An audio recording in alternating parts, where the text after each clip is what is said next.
Hello, everyone. Welcome to another Happy Sunday. This time, we have a Happy Mother's Day Sunday, so Happy Mother's Day to every mother out there or upcoming mother-to-be.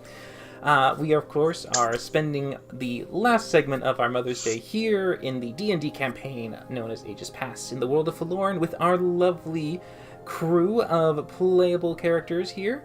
And let's go ahead and introduce them to all of you. First, of course, we start with our ladies. I mean, as fitting for everything, but Mother's Day even more so. Kayla, who do you play? I play Valindra. She is the half-elf, half-tiefling, Pact of the Undying warlock, and she has a little animal companion named Winnie. He's the cutest. Is Winnie so much, and he is my baby. I was gonna say, if Winnie's the baby, you're his mommy. So yeah, you know. Winnie better tell me Happy Mother's Day.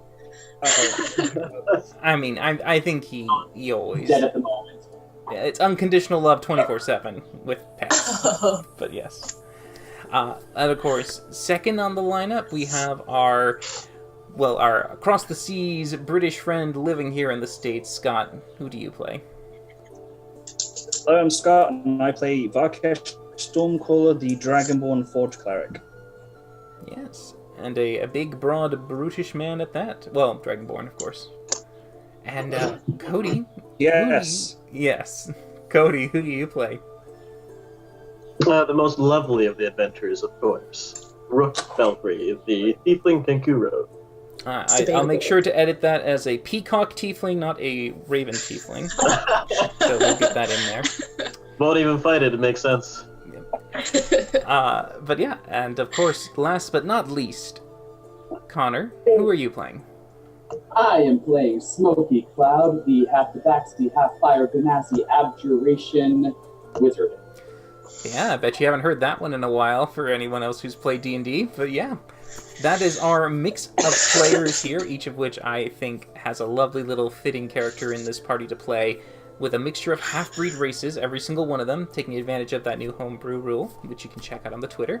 But also to check out, we do streams every Sunday at 6:30 p.m. Pacific Standard Time, and we also do streams on Tuesdays, which we do, again, 6:30 p.m. Pacific Standard Time, and you can catch us there, and any time you spend here or on Tuesday will earn points and loyalty points, which you can then spend to help influence the game for the players, especially on the Tuesday game, with potions, inspiration points, or helping out the monsters and being nicer to the DM, who's usually a cruel, vindictive man, but, we won't hold it against you, whoever you choose to favor. As for me, I think I'm a fair DM, right, everyone? I'm fair? I'm nice? I'm good? Yeah. Oh, man. We are not being held hostage, and we are not being asked to talk from cue cards. Yes. Yes. There's no DM remembering this right now. We have yet to put on the full mantle of vindictive nature should you choose to incur my wrath. God, now I'm terrified. I was already nervous. No, but I do understand the slight hesitation from the players because they did have a bit of a bout last time. On the adventures of the party, they went down into the depths of a mountain fortress, delving deep into the dark halls, finding cultists, extraplanar creatures of fire and magma, and horrible creatures that have been made from these weird concoctions of human and beast, troll and wolf, and all the different types of just horrors that could be created in this dungeon. They were able to slay pretty much all of those that inhabited this place, going from humans to the monsters all the way to the end, finding what appeared to be a specifically curious individual with a scarred lip, trying to bar himself in a room, but as you barged in and took him out quite effectively, you eventually gave him some consciousness back in order to question him, to understand the nature of what this place was. Not really getting much information from him, you were able to understand that it was a place that they used to experiment and try to expand upon the current phenomenon that has been going throughout the world, where different races and species have somehow been able to successfully copulate, as the half-breeds, as all four of you are, have begun roaming around the world itself. They have tried to formulate their own versions of them by taking it a step further. Now, of course, not really having much being able to tell, because as you were, interrogating, you heard the sounds of footfalls in the hallway behind you, and as you turn to look and see, a very familiar, tall, stone-skinned mage walk down towards you. As you all assumed positions and immediately took ready to take him out, he threw up a wall of force, and as you tried to barricade yourself on the other side, ready for whatever would come, a blast of magical energy nearly took you all out as the cold wrapped around Valindra. Luckily, she was able to be brought back to life with Varkesh's healing hands. And as you ensued a very intense battle of trying not to die, as you were keeping the man not only at bay, but also making sure that he didn't escape. You were lucky with Valindra being able to score a very astounding set of 20s, not 20s, in a row to knock him out. And luckily for you, as he was laid unconscious, you stabilized him. Varkesh fabricated a sarcophagi prison, keeping him restrained and from being able to, hopefully, escape your grasp. As he came to, you began to question him to learn a bit more about who he worked for, what his entire mission was. You learned about his dealings with Varkesh's father, who had seemed to at least either instigate or fund this kind of research going on here. And you also learned that this individual was not necessarily a natural-born entity, but one that had come from the creation of a magically infused version of Stone Giant and other humanoid race to create him, as he had only been a few years old in what you would call natural years. Though as he kept himself alive by providing you information for the time, he also instructed Valindra on how to reconstruct the flesh of the mashed-in skull and head of the torturer that you had questioned in the back room. Taking about an hour to do so, you were able to successfully repatch the head together to make it functional for your Speak with Dead spell. But at that time, enough had passed for the mage to slowly recover not only his health, but also his magics and wits, allowing him to successfully teleport away at the last second, leaving you all in the room alone with an empty sarcophagi staring at you and a decapitated head on a little iron brazier at the desk. So, what do you all wish to do? I don't know about you, but I'm incredibly tired and incredibly frustrated. Yeah. We have a giantess to free. Well, Oh, yeah. Do we think he's going to go get reinforcements? Do we need to worry about escape or anything like that? I don't know. I feel like bringing reinforcements here would take a lot of energy. That I think it's best. I don't know. He might think otherwise, but I think we should clear out of here as soon as possible with that giantess if we can. Now is the time to move, not wait. I did pick up the key, right? We have You did pick up the one of you, whoever went to the chest, picked it up. Okay, because I disenchanted the chest, got the key. Did anyone pick up the weird wrist bracelet thing that the twat motherfucker who vanished dropped off his wrist? that disintegrated, I thought. It shattered. yeah, pretty sure we broke that. Is it? On his wrist, the magical gem. You did not break it. When he fell unconscious, it was still on his person, and when Varkesh fabricated the prison, he was completely sealed in it. Said it fell off. Yeah, you said it detonated to try to bring him back, and it was kind of stuff. No, you saw something else. A small figurine that tumbled out, that was broken and shattered, and as it began to create a spell, that was a contingency spell, which you successfully dispelled from it going off. Okay, got it. A map of known locations. Yes, you also were able to acquire a map that has been marked with little spots on it for what you assume might be other bases of operations that this particular group have been operating under. And the last thing we found in the chest was detailed notes on all the experiments. Yes. But the mage did say that there was one more room that there was more stuff in. I don't think we found it yet. And we haven't seen any of the slaves minus the giantess either. I think that should be our first priority. Okay. I'm gonna hand Varkesh the head. Could you, like, put this in your bag or something? Don't break the mouth. Be gentle. I can ask it an extra question if we wait until tomorrow. Put the head in my bag of holding. Yep, it's a very weird abomination clay-made head. It looks very broken, Frankenstein-esque looking. It's not pretty, and it's dripping, but you put it in the bag. My pastries! They're ruined. Varkesh, they were already ruined. It's been like weeks since you got them. They're long gone. Okay, so should some of us go free the giantess and some people look for the room? Varkesh should probably go see the giantess since he can speak the language. I can try and look for the little hidey hole. Okay, I'll go with Varkesh then. Okay. I'm going to see if I can actually take those chains. All right. Well, okay. So Smokey, you start investigating the place to look for any other rooms. All right. Go ahead and make an investigation check. Rook, what are you doing? I'll also be looking for that other room. I believe it was, if I had to guess, it would be through that room where they were, where the Berserker was having a meeting with another cultist.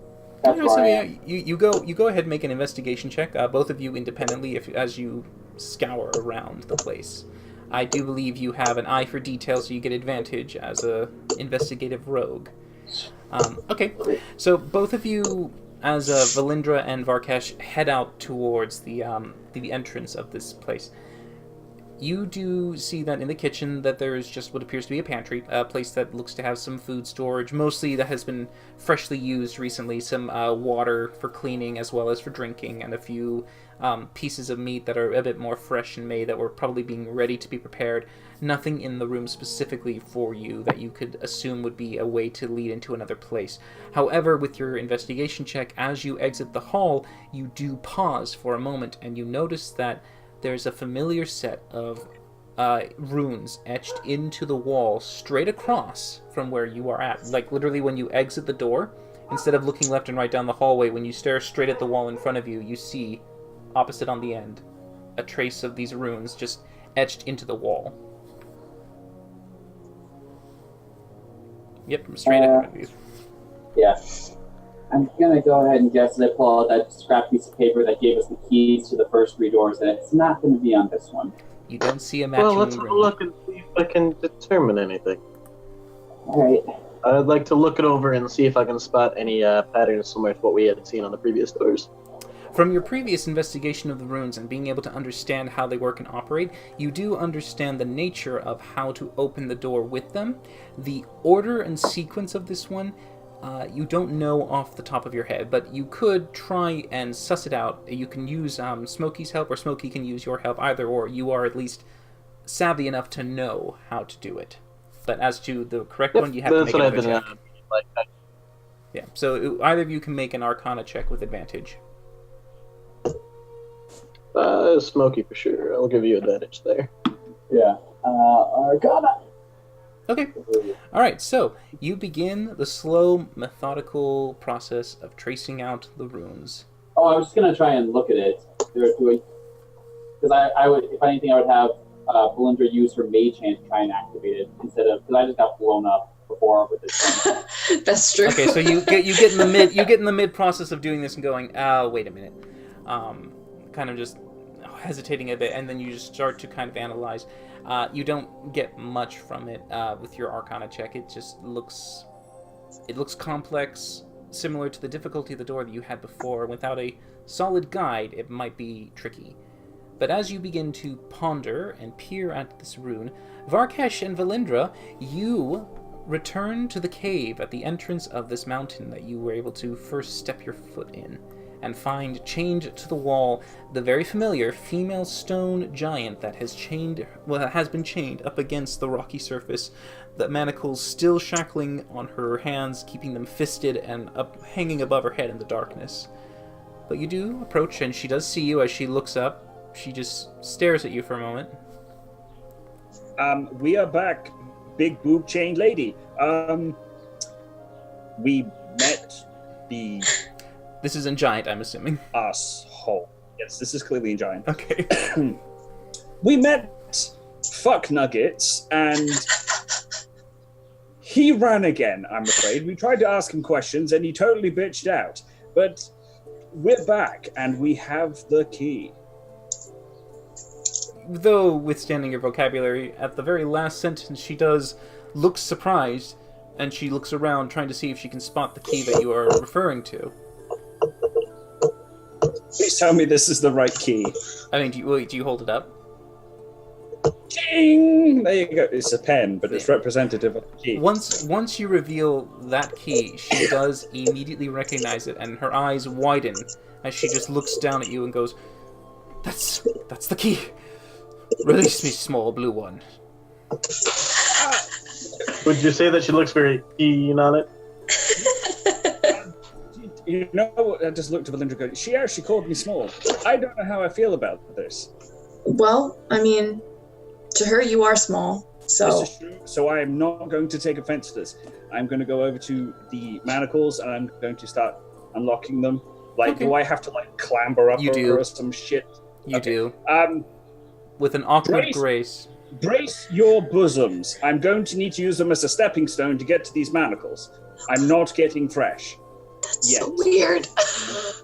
Clambering up her and, like, feet on her boobs. In the very awkward way, with claw grating on a stone-like textured skin, you do come across the bumps and hills that roll near the top of the giantess, using them as a way to cascade over them until you reach the top of her shoulder, where you stand up. Where you I feel like weird test tube stepmom. I'm not a test tube baby! I shout where I don't know who said that.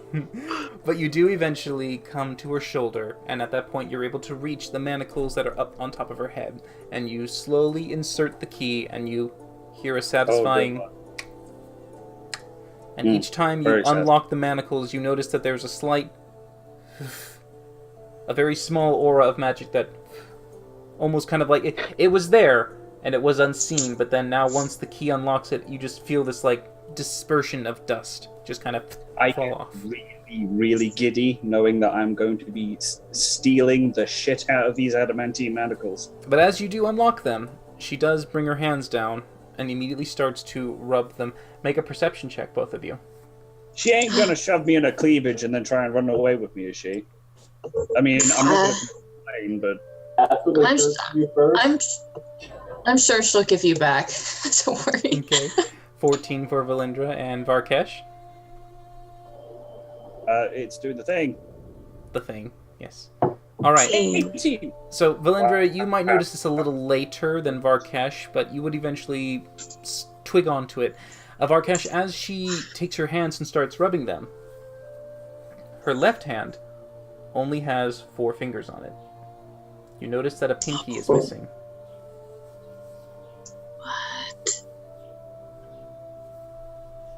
Do I notice this eventually? Eventually. After a while, she takes Varkesh, picks him up, puts him gently on the ground. Got your hand caught in the cookie jar, I see.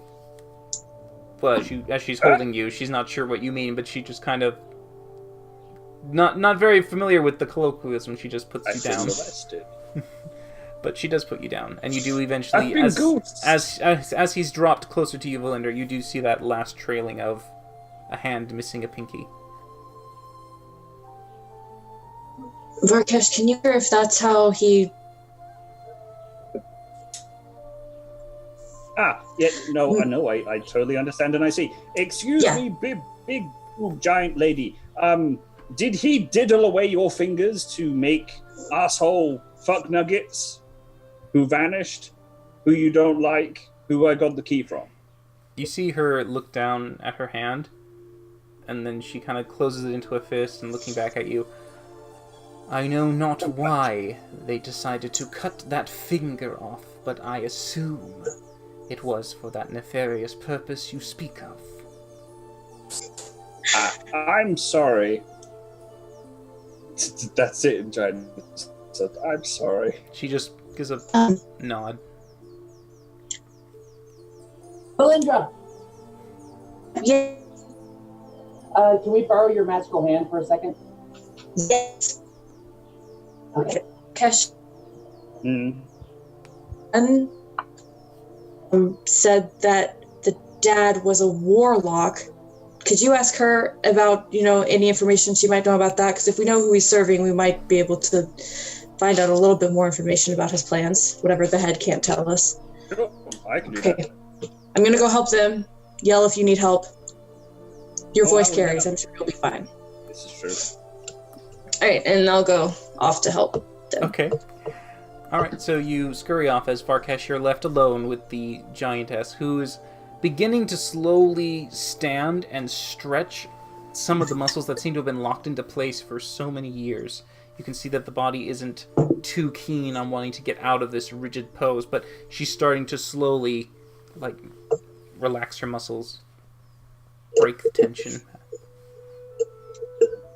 I look up in hopes to see things that might make me smile. Well, I mean, if you're interested in that kind of thing, then yeah, they make you smile big. Big ladies are fantastic, as we've all found out. Yeah, so, I mean, you have no problem checking out two large hills. As you just kind of watch her. She doesn't seem to be concerned, and doesn't really have much of what you can consider would be a modesty. There's more of this is a practical sense, I know what it is right now, and I've had so much shit happen to me that at this moment, there's no embarrassment to the slight, tattered and rag-like nature of her attire. I have a question, or maybe two. Maybe you can answer them. Maybe you cannot. My daddy dearest, the asshole who chained you to the wall. I will say sorry about that, but I'm intending to kill him. So, yay, take stock in that. He a warlock. Do you know by chance which oogly boogly thing he worships? I know not where he gathers his powers from, Blue One. If you wanted to ask something like that, I would have asked him himself. Don't you know, being his offspring? We have an estranged relationship. To the point I want to kill him. But I mean, it was worth a shot asking. I mean, he did diddle away your fingers to be able to make what's his name, who I really should have killed. But oops. She nods. Acknowledging your ignorance is no sin. Excuse me. I know you may be 20 times the size of me, which is hard, by the way. It was not. Oh, God. I guess trying to go spelunking, guys. I brought my gear and everything. She seems to just kind of fondly regard you because you have freed her, and she is basically willing to. You can see that it's this level of putting up with someone as if you were a guest in someone's home. You're going to be polite, you're going to nod. If anyone says something, you're just going to not respond in any negative way. It's just a kind of a passive presence. As she is constantly moving now. You know, me being amazing aside, is there anything you could potentially tell me about him? Anything at all? Like, you heard anything? Like, maybe he has a favorite, dinner recipe? I don't know. She thinks for a moment. She. Just clarify, this is a she. You keep saying he. I said she. Sorry if it's cutting it out, but she thinks for a moment before she does look back to you with a bit of recollection. I remember one night, not 2 weeks ago, he was here. Mm-hmm, mm-hmm.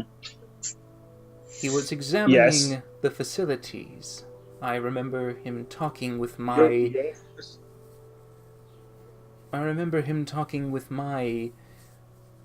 spawn. and Right. they were discussing accelerating it. Their plans were to be pushed faster.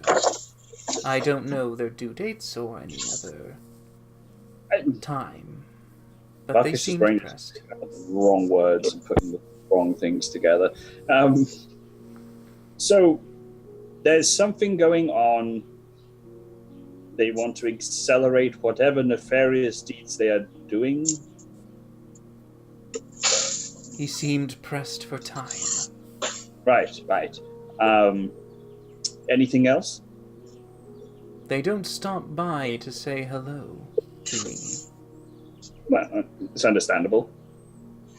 And I mean, don't speak common as well as you might. Trust me, my friends would also say that about me. I don't speak very good common at all. It's true. Practice makes perfect, Blue One. If you don't mind... Actually, I just want to clarify. I'm not just blue. I'm blue. As in, I'm the best kind of blue. I'm not a common blue. Anything but. I'm like the best kind of blue you can think of. I don't know the name for it, but I know it's the best one. With a bit of a smirk, but she starts to stand and goes, well... She starts to rise as you then start to get a greater understanding of how tall she really is as she begins to tower high 5 times your height. And as she stands up, she looks down with a grin. Oh, can I ask one favor? I mean, by all means, you've probably been here for so damn long, and you've had enough of this bullshit, and you're clearly capable to go. Could you maybe use your big lady strength to wrench those chains out of the wall for me? I mean, I would do it myself, but you know, I've done so much today. She looks back at them and, with a bit of begrudging nature, she eventually goes to each one, puts her hand slowly, and you see her kind of doing this flexing, and then she begins to slowly pull and begin the motion of trying to loosen. As she gets her strength back, she then does a and she tugs on them. Let's see, because I don't know what Stone Giant's strength is. I would assume it's a lot. I'm pretty sure it's going to be a +5 at least. Might be a +6. So we'll give her a +6 to her strength check. Natural 20. So, yeah, she, with her calculated strength, like feels for the weakness, finds a point, and then you just see her go, and as she does, they break off as the adamantine chains just dangle these heavy, thick locks that she then turns towards you and drops at her feet. So you see this pile lay in front of you. It is massive. It is like an anchor chain for a ship. It is thick and large, about a good, you could assume, maybe 20 feet in total length. And she just... I checked to make sure my frills aren't showing. She just gives a little nod as she begins to shake her hands a bit. I hope this makes us even. Best blue. It does. Yeah, best blue. Best blue. She does pretty much smile as she begins to carefully walk around you so as not to accidentally shake the ground too heavy or to kick you as she makes her careful way. As she's walking away, I'd be like, do tell your friends that Barkesh Stormcaller saved you and his friends, who I, for some reason, can't remember the names of at the moment, but that's not important. She turns around and just kind of waves. May our paths cross again, Best Blue. Best Blue. It's nickname now. It's canon. But yeah. Best.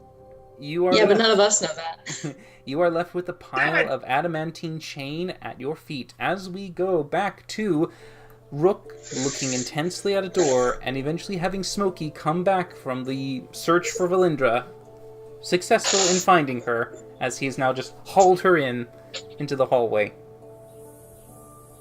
Okay, so we found this door. and it's protected like the other ones are, but it's really complicated. And I'm worried about blowing it up accidentally. So I was wondering if you could use like your mage hand to try and trip it off while we're far enough away so it doesn't hurt us.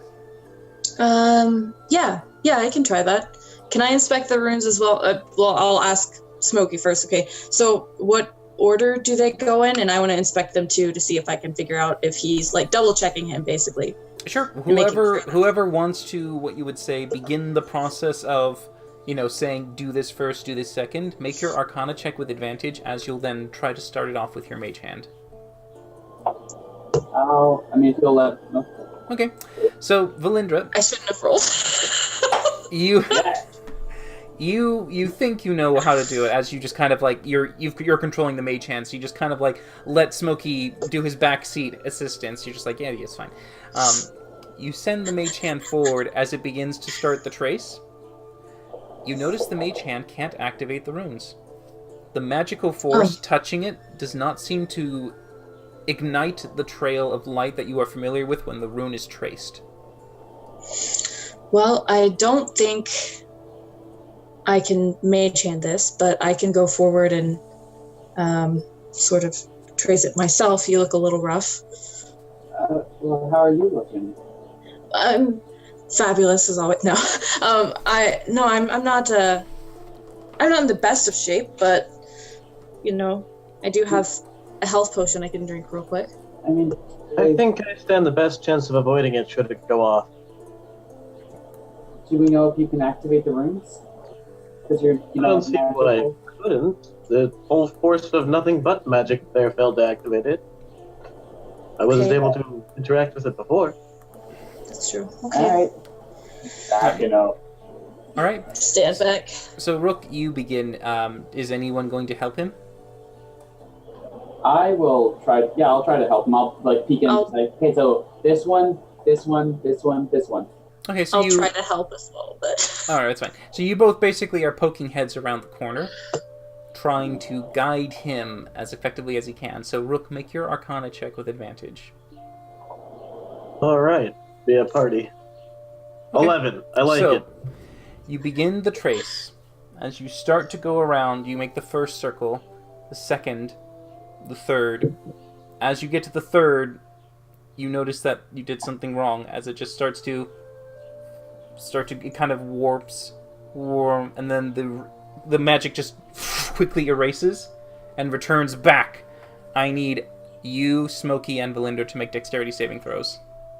No! We're so far away! You are far away, but you are within the blast of this large, sudden fireball that bursts out of the hallway. Instead of a lightning bolt, a fireball emerges from the spot. Okay. Fingers crossed. Low on that. Roll shit on damage. Alright, Smokey, you pass. Yeah. And Rook, you rolled a 15, right? Yeah. Alright, sadly that is not enough to do a full dodge, so you will take half the damage. 1/4 because I'm also fire. And you're resistant, so 10 to 5. You take 5 fire damage. Valindra, you drop that down to 10 because of your resistance. Smokey, you take 10 because of your successful save. I'm alive. I'm gonna turn my fail into a moment of heroism, and I'm gonna push Smokey out of the way. Okay, your version of that. Try to not be so disgraceful, but yeah. Luckily for you, you all survive the blast. But Varkesh, as you are saying goodbye and looking at the chains, you do hear this. What was that? They're fine. Fuck you. But yeah, as we return to the hallway scene, the smoke beginning to dissipate as we can see singed feathers, burnt skin, as there's a bit of like a blackened face on both Valindra and a little bit on Smokey, as he now looks like a black feline that when he moves, fluffs of ash just pop off him. You all are kind of singed from that, but the rune now dies down back to its normal color. Ow. Self-clean.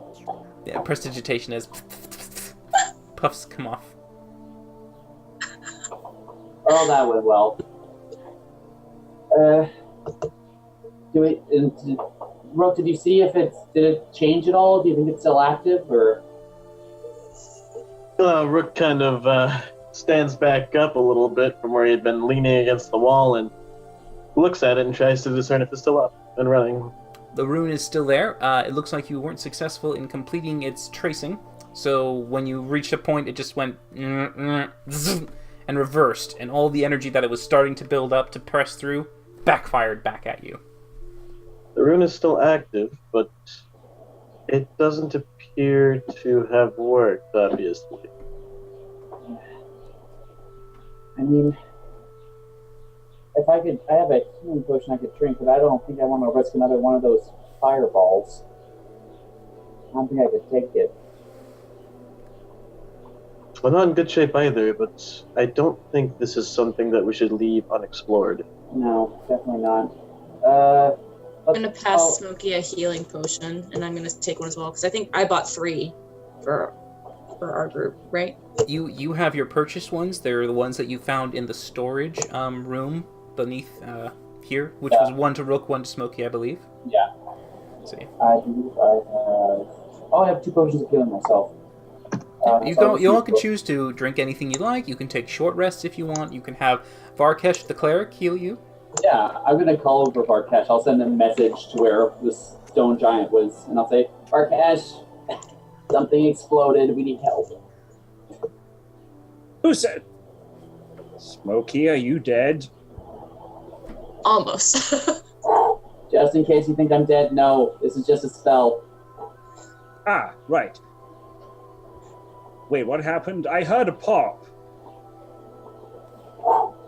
That was Rook activating a fireball rune, and it hit all of us.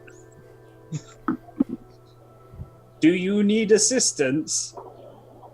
As I said in my first message, yes. Just clarifying. As Don't stated worry. previously. Don't worry, Best Blue is on the way. We're going to talk about that nickname as soon as I arrive. And I will head towards that general direction. Do you haul the chains with you or leave them there? I don't want to leave my new toys. How pressing is it that they need me there right at that moment? Make an insight check. Okay, this will be good. This will be great. Actually, I've got really good insight. Woohoo! Alright, it sounded like they were hurt, but they didn't seem to be in any immediate danger. Smokey didn't seem to have an urgency to his voice. It was more of like, could you come over and help? I will take my time, and I'm going to gather up all the adamantine chains into one pile, and I'm going to use my last 4th level spell slot to cast Fabrificate. And I'm going to turn all the adamantine into individual blocks, like ingots, so I can start storing them away. Make an intelligence check before you do that. No! Don't do this! Fine. Hey, at least it's not making you burn the spell. As you kind of make these mental plans to do this, you just kind of start to analyze it. Okay, 15, that's enough. You do realize that currently right now they are linked together, so if you pick up one or a bit, they will easily drag behind. You know your bag of holding will not be able to fit all the weight of these adamantine, technically like metal. If you borrowed it or left it as links, it wouldn't fit in your bag anyways. You know that you would tear your bag. But it might be easier just to drag them since they're locked together rather than doing individual bricks. Okay, so what I'm going to do is I'm going to take the chains and I'm going to literally shawl them around my neck and act like Jacob Marley from Scrooge. No, yeah, you can do that. You can begin to put the chain, like the one or two big links that are right there on your shoulder, hauling them here as you start to walk it forward as you hit this noise. As you all now... I will make very loud dragony growls and noises while dragging these chains and stomp really loudly to make them think that a big scary creature's on its way. Make a performance check.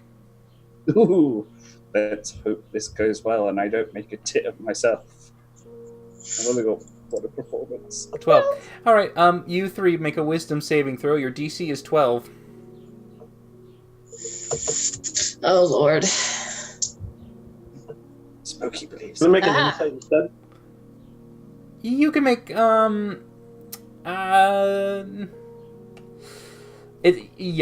can make an insight if you want to instead. It's fine. Yeah. But you if you did an insight, you would have been horrible. But yeah, you eventually, Valindra and Rook, you know Varkesh's antics well enough to kind of you assess that it's probably him. Smokey, you've been hurt, you've been badly hurt, and the sound of it's kind of a little eerie. You just kind of get that little on edge tail poofing up. Holy fuzz pulse! It's another monster. And Varkesh.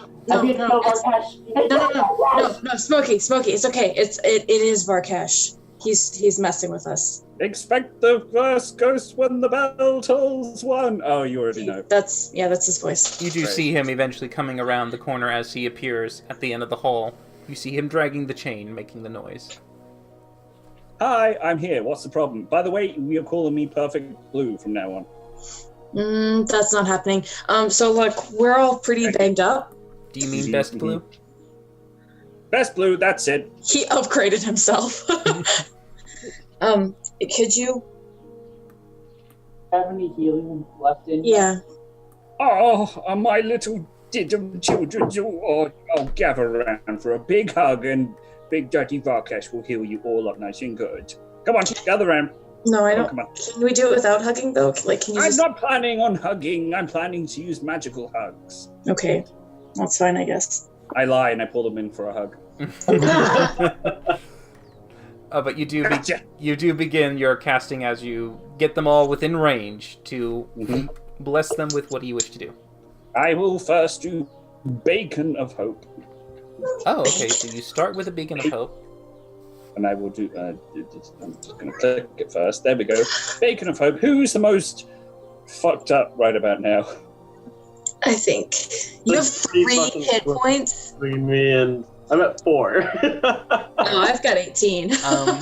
I will say, for those of you who do have health potions, you do feel the sensation that right now, any healing is intensified. So if you drink a health potion in this minute timer, you could add on to your healing at max.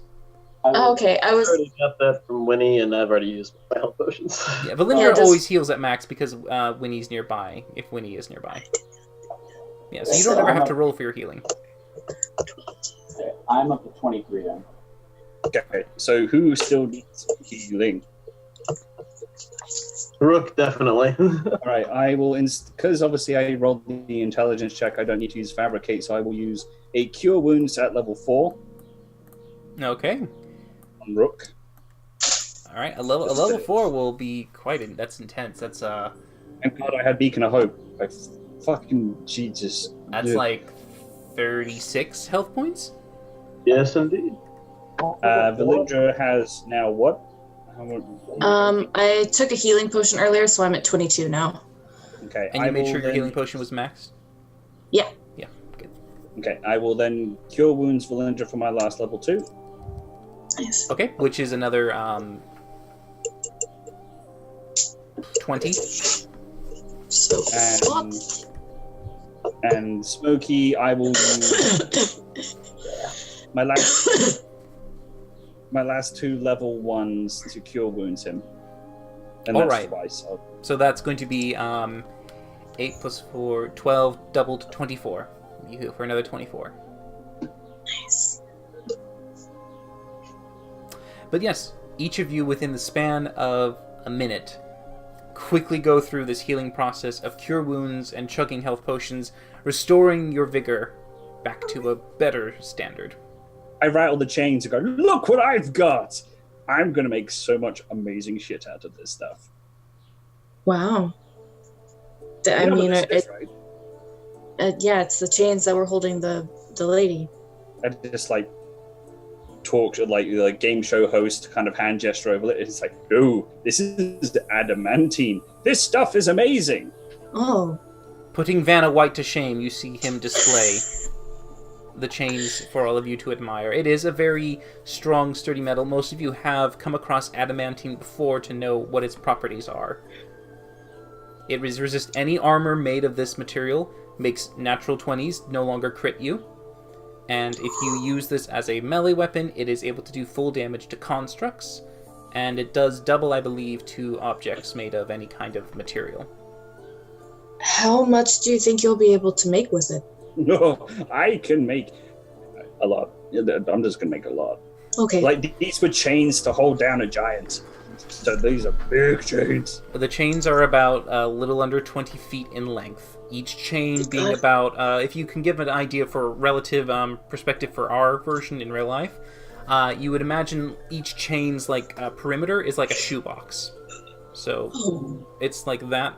But they're chains, so they're not like thick, like solid things. They're probably about the thickness of a nice pipe, like what you would see those bending pipes. The U-shaped pipe. Yeah, the one that you see like mechanics use all the time. The one that's like this and it has a. Yes. So you're talking about like an inch-ish kind of like. Oh yeah, at least an inch in diameter. Yeah. Yeah. That's still a fuck ton of adamantium. It's quite a bit. I'm just like pointing, going, I'm going to make Rook a new beak. I'm going to make Smokey some new claws. I'm going to make Valindra a new chest plate for where to hide her boobies so they don't get hurt. And I'm going to make myself an entirely new getup. This is going to be great. Oh, and the little fox. A little adamantine armor set for the fox. My beak is fine. No, your beak is not adamantium, therefore it's not fine. My rapier, on the other hand, while silvered, could do with some adamantine coating too. Spoil sport. Varkesh, we found another secret door. We've been trying to get it open, but we've been thwarted by fire. But now I think I'm ready for another try. Rook, if you want to try and give me a hand. Give it up yet. Let's go, Evelyn. Would you... I remember last time that lightning hit you and Rook. I can smell the ozone. And then fire. I'm resistant to both. Would you like me to do it if you instruct me how to do the whole pokey things? The most of the things have been kind of hit everyone nearby, but I mean, we can sure try. Well, can't you use your ghost spooky voice and talk to me again? Oh, yeah. Oh, I wouldn't be able to examine it. AJ, would you allow that? Sadly, in order to give advantage, you need to be able to visually direct and guide him as he's doing this tracing motion. Yeah. To give him advantage to the check. Yeah, for sure. And I'd want to do the check anyway, because I don't think any of them could naturally get it high enough to get into this place. Let's give me a try. All right, anyone can help you. Anyone can be nearby to offer assistance to give you advantage to the roll. I would like to assist. Sure. All right. You are well versed enough to understanding how magic is made into items, specifically the ones that you have not only crafted, but the ones that you have on your person, and know how to incant these energies with these runes. So you know arcane magic well enough. But you can go up next to Smokey and help him in this endeavor. Smokey, go ahead and make your Arcana check with advantage as Varkesh is looking over your shoulder, offering sage advice. That son of a bitch. 27. All right. Nice. So you begin tracing the runes. It's a slow process, and Varkesh kind of keeps you from going too far off the bend, but you feel fairly confident as you now start to get to the final circle. You hear a satisfying whoo as the energy sucks in. That wasn't me. And you see both you and Varkesh suddenly feel this turning motion as the door begins to spin, and both of you are taken, like Scooby-Doo in any bookcase, to the other side. Son of a bitch!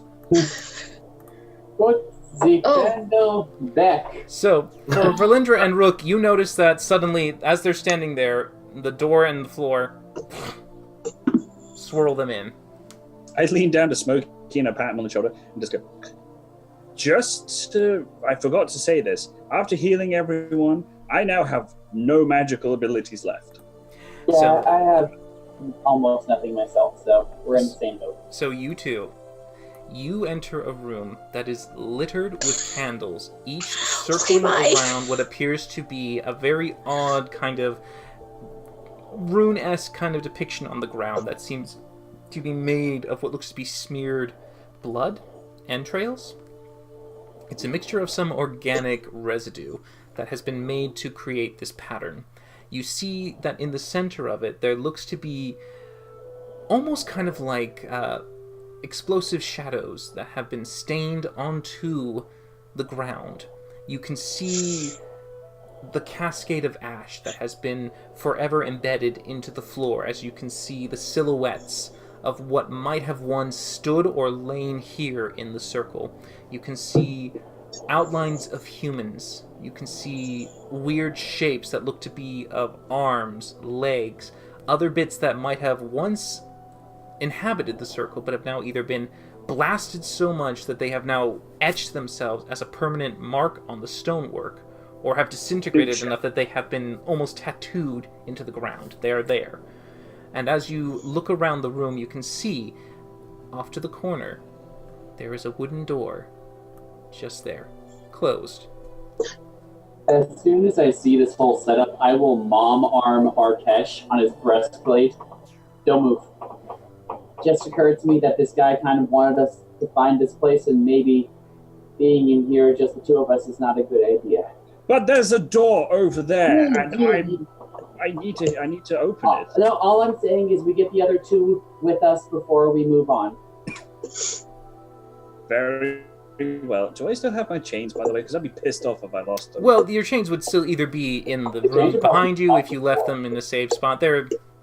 They wouldn't have twisted with you. I'd assume you would have put them down to heal. Can't hear you. Can't hear you yet. Yeah. I'm getting those damn chains back by hook or by crook. I swear. That's fine. But yes, Smokey, what do you wish to do? I'm pretty sure that since I got it once, I know the combination. Yes, so I you can do. actually activate it before. Yes. Okay, Rakesh, stand a little bit away, and I'll just bring them through one at a time. So I do the whole childish, like, over here. Over here. just in the corner. That's your own little corner right there. That's the Rakesh best blue corner. That's the best blue corner right there. You don't put baby in the corner. I just go stand in the corner. Yes. And as this happens, Smokey, you begin to retrace the runes as Rook and Valindra both stare into this one, and as you finish it, Valindra and Rook, you both get to the other side as Smokey appears on the other side. Smokey, no one is there. Having an idea, I will message through the wall. Are you guys in the creepy room with the star and blood and candles? Yeah. Yes. Okay, move towards the opposite corner of Varkesh, along the close way you came. Don't go near the circle. Oh, so I just stand here by myself, do I? And as you give the instruction, you begin once more to circle trace and appear as the rotating wall sets you all inside the room, with again this intricate rune made in the center and a wooden door which is right next to where Rook is right now. I would like to inspect the circle, see if I can tell what it's for. Make an Arcana check. I will do this one. Sure.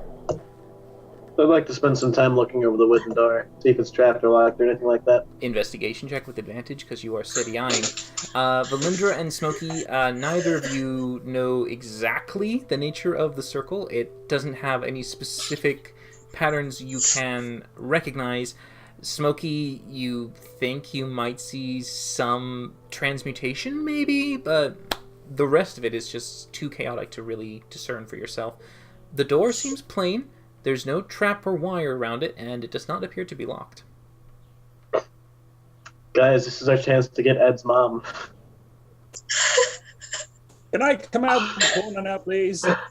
Yeah, if Varkesh doesn't look like anything's gonna jump out of the circle and try to kill us right now. Hesitantly come out of the corner. Like, okay. Rook, is the door safe to open? It looks safe. If you step away from it, I'll conjure Mage Hand. I can open it from a distance. From a distance. Maybe a good idea. I'll stand back here. Okay. I'm gonna get back into this corner here. Sure.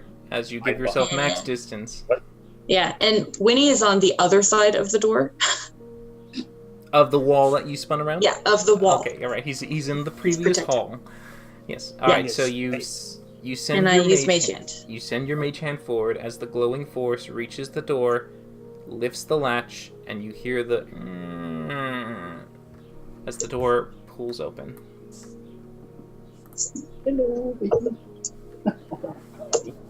Looks safe enough.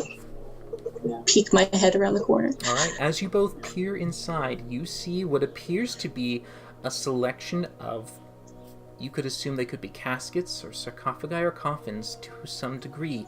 They have been made with stone slabs on the top that seem to seal what looks to be like a tank in the middle. You look and peer as you push your heads down, and you can see in the murky water what appears to be these very obscure silhouettes. Some of them look human in nature, some of them look more mutated and ambiguous. It's hard to tell exactly what might be inside, but you can see forms in each of these 6 caskets. And as you stare at them for a little bit, they move. They slowly turn.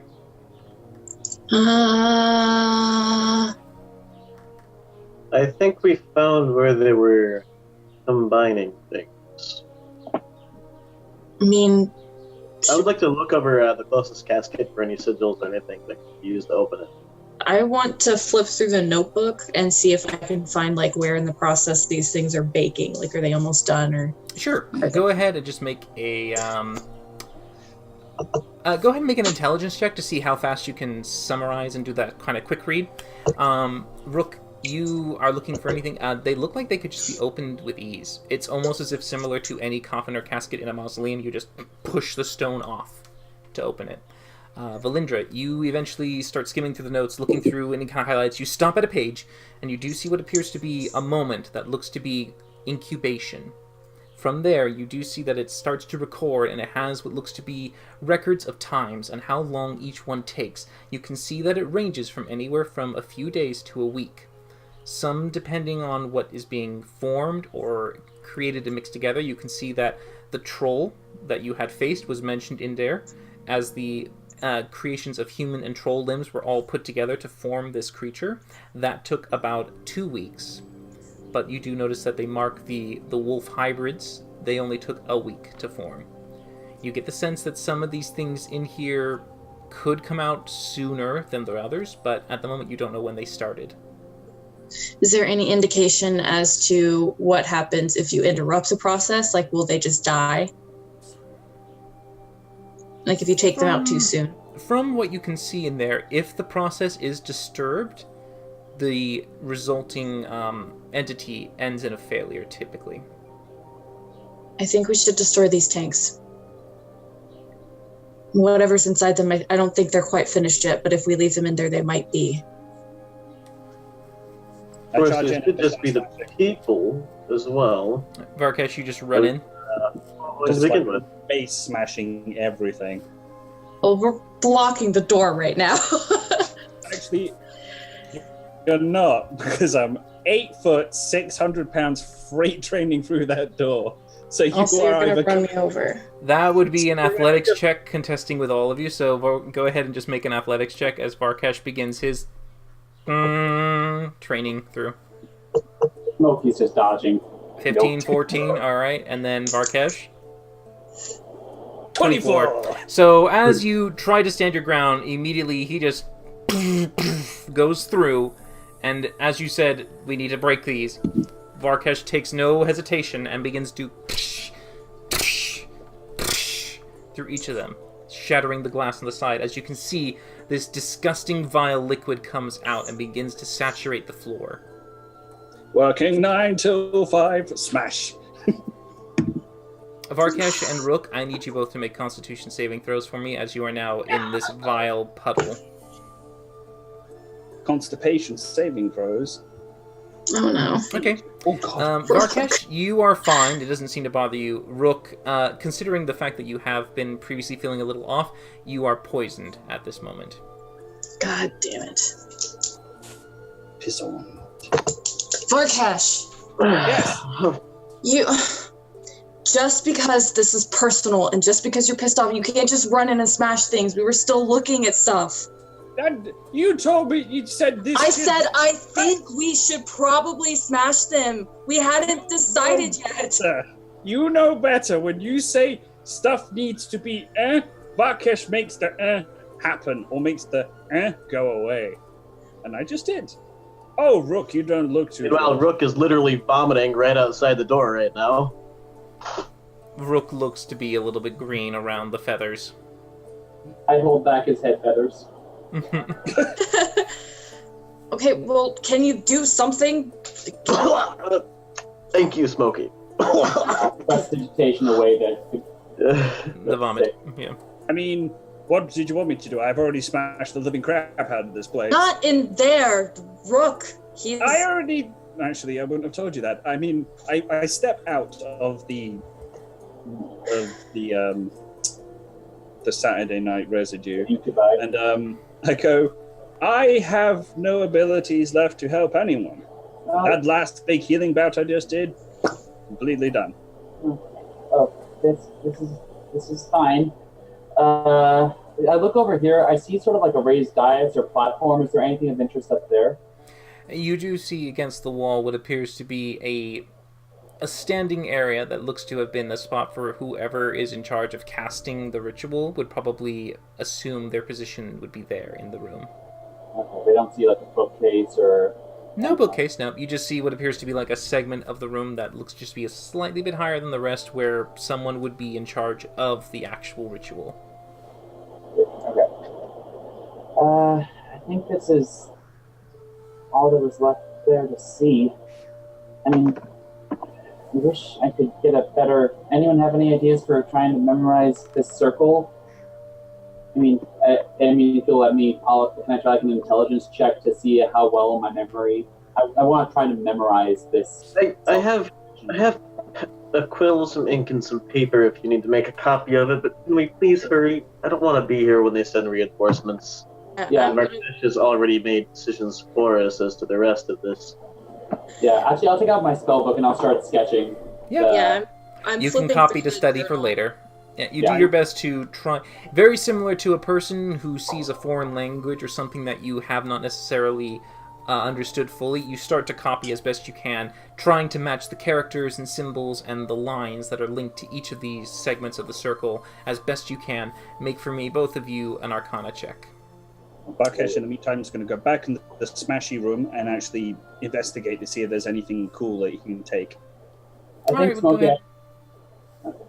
Did you want Smokey making Arcana, or You can make it with advantage if you want to help the person. Yeah, it's gonna help Smokey? Okay, Yeah. Smoke, you can take it with advantage. sure. Arcana... 19. Yep, it's not too hard for you to, with Valindra's help, get the runes copied onto a piece of paper so that you can save and study it better later. The Arcana check was very small to copy, but now then if you want to interpret it and actually analyze it, you can do that at a later time. So you can always come back to it. We should probably get out of here. I don't think any of us are in any kind of condition to fight. Varkesh, as you smashed it, you see bodies that have fallen to the ground, and some of them are twitching and moving and breathing horribly with this weird wet breath as you enter, and they kind of look at you. You see morphed faces of humans and creatures. Make a history check. Don't tell me I know any of these fucking things. You. See, Well, I don't know. We were only following a slave train. 9. Okay. Ooh, that's what... They don't look familiar. They look just horrible and disgusting, and many of them are starting to just give out the ghost and fall. Okay, well, to assist them in not prolonging their suffering, I sacred flame every single one of them. Just like, take Okay, that. there's no way for them to dodge. They are quite literally immobilized and just weak and helpless. You just begin to purge by radiant fire the room, extinguishing any evidence or trace of what was once here. You just exterminatus the entirety of that room. I did. I went visitor on the place. But yeah. No more heresy here. For the immortal emperor. And I'll start activating the door and getting us through. One by one, as you all eventually sync the motions of getting through the door, you return to the familiar hallway. Can't get through the wall. I pick up my chains. I'm not leaving them behind. Oh no, you can Smokey pick will him try up. to help. Make a strength check, Smokey. Yeah. I can't just give him advantage. He doesn't need your help. He seems to be able to pull them just fine. Well, let's see. I'll help Smokey because he's been nice to me. 15. Okay. And I Not made bad for a him wizard. mad about, threatening him with a dagger and all. You can try. Anyone can try to hoist the chains if they want to. Oh, my chains. No, I'm gonna make sure that Brooke is making it out okay, because he was already looking kind of not himself, and now he's poisoned. Mm-hmm. I've got advantage on that, but not that it matters because it's a 4 Yeah, either way. Rook is not too. Well, it's just too much of a muscle strain right now. You're just like, oh, God, no, probably not. And you leave it to those two. Varkesh, you're carrying pretty much the majority of the weight. You just feel a slight ease on some of it at the back, as a little bit is just being. One link might be being lifted off. Yep, I'm just happily whistling and tail wagging happily as I'm walking around with a shitload of adamantium. Having done rock marches, that little bit can make all the difference. But yes, you do all choose to leave the chambers. Yep, let's get the fuck out of here. Alright, you head back up to the top, finding yourselves once more in the fresh air of the mountainside, seeing that the rest of the world around you has continued on as you had kept your adventures in this dark abode. It's about a good, you'd say, 3 hours till dark. The sun is still high, but it's not necessarily too late in the day for anything. I think we should find a safe place to make camp, and then go to sleep. The more distance we can put between this place and ourselves, the better. I don't think we can make it all the way back to town before dark, but What about the burnt down farmhouse? I mean, can we make it there in 3 hours? Make a history check. Oh, Lord. Nat 20. No. Valindra, you think it's possible. Smokey, you think that's a bit of a stretch. You'll probably still be traveling as darkness hits, but you could reach it before it's got too late in the evening. I mean, we could try. There wasn't too much shelter left, considering it was burned down. Oh, we have a big tent. Yes, we do. Well, this is true. It would not be a bad idea to try it. All right. Well, let's just head towards the house and see how far we get. And I can cook up some food. I'll try and find a squirrel or two. Kill said squirrel or two. Cook said squirrel. So, Great day. just a general thing. I know you guys would see this, so you would start to perhaps put this into your heads. When you did exit, there is the camp that was around you, which did have the tents, and it did have the fire, and it also had the wagons and the horses that were hitched. The horses are still hitched off to the side. All but one of those wagons is super sabotaged right now. All of them are actually... all but one is super sabotaged. Can we take the cart? It may make our trip back easier. And that one is the one that's not going to break as soon as we use it. All right. I'll start. I mean, that one. Yeah. Also, go through the camp and just take any food or that sort of thing, food and water. Okay. Rations and all the rest that you're able to scavenge about. You get about a good, what appears to be 3 days worth of food and water for your party. It's about that much. It's for, if it was a single individual, it could last you a week and a half. But if you're sharing with everyone, it's about 3 days worth for the party. All right. The horses are fine, right? We kept the horses out of the battle. No one touched the horses when you were ambushing and massacring the sentries. Of course not, because they're innocent and beautiful. I'm actually going to cut free the ones that are not on the cart that we're using. Oh. You can hitch two to a cart if you wanted to. I mean, do we want to take the other ones back to town? We might be able to sell them, get a little bit of extra money.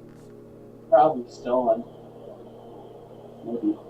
Maybe. We have been looted from these farms themselves, but either way, if we return them, it's better for us, and by extension, may indeed make House TL look better, which puts them further in our debt. Plus, it's better for the horses. I don't know if they'll make it on their own after being around people so long. That's true. Pitch up all the horses, at least either to the front or the back, and we head out. Sure. So do you want to leave the other 2 carts there? Yeah, leave the carts there, but take the horses and any supplies in the carts with us. Sure. So you load it up. You get the sense that for the horse to probably have a little easier time hauling, you could hitch the horses up to having at least 2 pull the cart. So that helps ease the burden of hauling the heavy chains, as well as the Varkesh and the rest of the party members that might happen to be on the cart. And you have 1 tied at the back, as you all make your way carefully down the slope and away from the mountainside, back towards the road or the general farmland that you are familiar with. Who is going to be leading, and who is steering the cart? As horses, so probably not. Let's see. I will try to lead the cart. I am poisoned and unhappy, so I am napping in the back of the cart. I mean, I have a +4 animal handling. I have a +1, so. I mean, should I maybe lead the ponies? Probably. I don't know why I've got such a great animal. But your Wisdom. Yeah. So Yeah. if Varkesh does the steering of the vehicle... I'll try navigating. All right. And I'm gonna keep a lookout. Okay. So Varkesh, animal handling. Connor, survival. Valindra, perception. Everybody make a check. Not me. Build a life. That should not be an advantage. That's fine. 16 though. So you keep an eye out, Valindra, trying to make sure nothing comes at the party from nowhere. Varkesh, it's easy enough to eventually get the horses to get into a pattern. It's a bit of a rocky start as you're going down the slope, trying to keep the cart from ramming into them or them going too fast. So it's a bit of a struggle to start, but then you get the motion going, and it's a very easy ride there on Back out. to the horses. I'm horsing around. But you do have what appears to be Rook keeping himself, rested as best he can in the back of the cart, while Smokey, you are able to navigate a very clear, straight path, but you also feel confident enough that you could direct your party straight to Alniel if you wanted to head back to the capital. I was just stopping by the burned remains. Yeah, it's your choice. You can choose to either go to the barn or back to the city. Considering we now have horses and stuff to take care of, it may be better to stop by the barn and see if they got any resources for the horses to eat and all that sort of thing. Down to you. Easier. Yeah, I'm gonna go towards the burned barn. Okay. So, you make your way that way, guiding Varkesh to the direction of the burnt barn.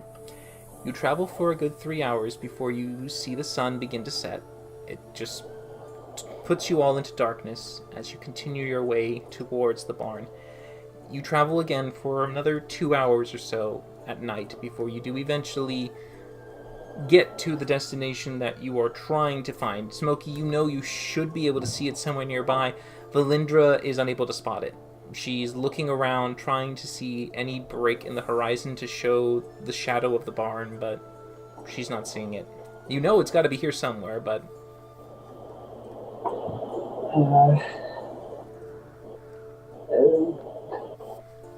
I'll do my... Okay. And All right. So Flashlight. you produce the flame, and you shed a 30-foot line of light in a direction. It doesn't go as far as you hope, and for those of you who are trying to keep your night vision, you kind of get that moment of losing it. Ow. Sadly, thank you, Jackie, by the way. But no, at the moment you don't see anything better with the produced flame, I'm afraid. But you can take a look around if you want. You haven't done a look around. Yeah, I'll do a perception check or just look around. Sure. Perception to look around. At the moment, Valindra's just having a tough time. You see it in the distance, just off to the side. You can see a break in the skyline as the stars get suddenly blocked by this shadowy shape, and you recognize the silhouette of the barn as you redirect Varkesh in that direction to once more come up to this broken skeleton of ash and charcoal. It's pretty ruined. You see there's no way to make shelter of it as much,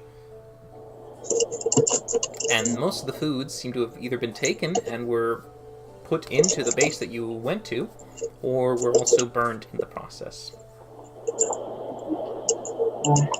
Down. Hitch them up. Yeah. We'll take out our tents. We'll set them up. Sure. It is a tent, a single pavilion tent, but it is large, and it is capable of housing all of you inside it, if you wish. And you begin the process of making camp, as you can put your little produce flame into a fire pit if you wanted to make a fire. It's down to you. Yep. So, yeah. Alright, so you'll make a little fire. You'll get yourself all cozy and warmed up, spending an hour patting down the horses, tying them up, getting yourselves all ready to turn in for the night. As you each begin to make an arrangement if anyone wants to take watch and the order. I will do for the majority of the night before I actually go to sleep is that I will take out all of my tools, all my little furnaces, and absolutely everything, and make myself a little workstation in the campsite, and I will start working on all my little animal figurines. Continue working on them. Okay. In order for you to continue the infusion, you would have to do the spell burning. Like I haven't made 100% all of the actual figurines yet. I've done majority of them, but not completely. Okay. I thought you did do all the figurines. I thought everything that was left was just infusion. But yeah, you're right. So I guess not. I guess I don't do that. Yeah, you don't need to. But you can do other things if you wanted to make plans. If you started to, you can start to calculate to see how much you can make from the adamantine that's there. Okay. Ooh, I will do one thing. I will go over to Valindra and I will hand her the rolled up map.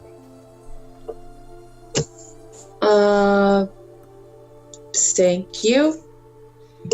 I feel that you should probably look after this. Okay. I don't know a whole lot about maps. Well, neither do I, but to be honest,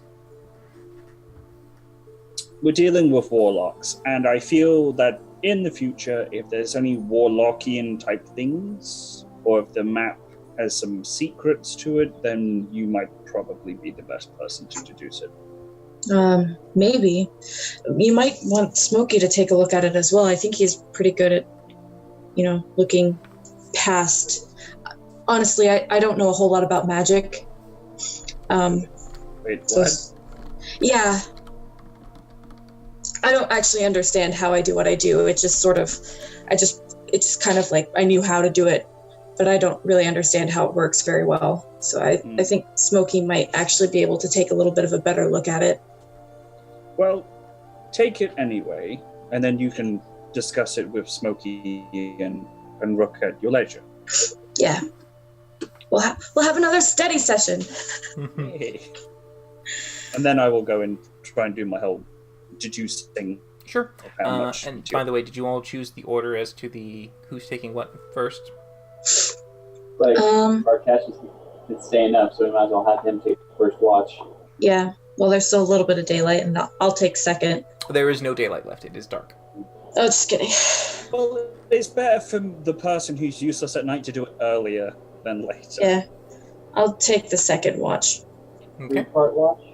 Or 4-part watch? Or you do know at least 3 to cover the entire shifts. You can have someone assist you in your watch, or you don't have to take it alone.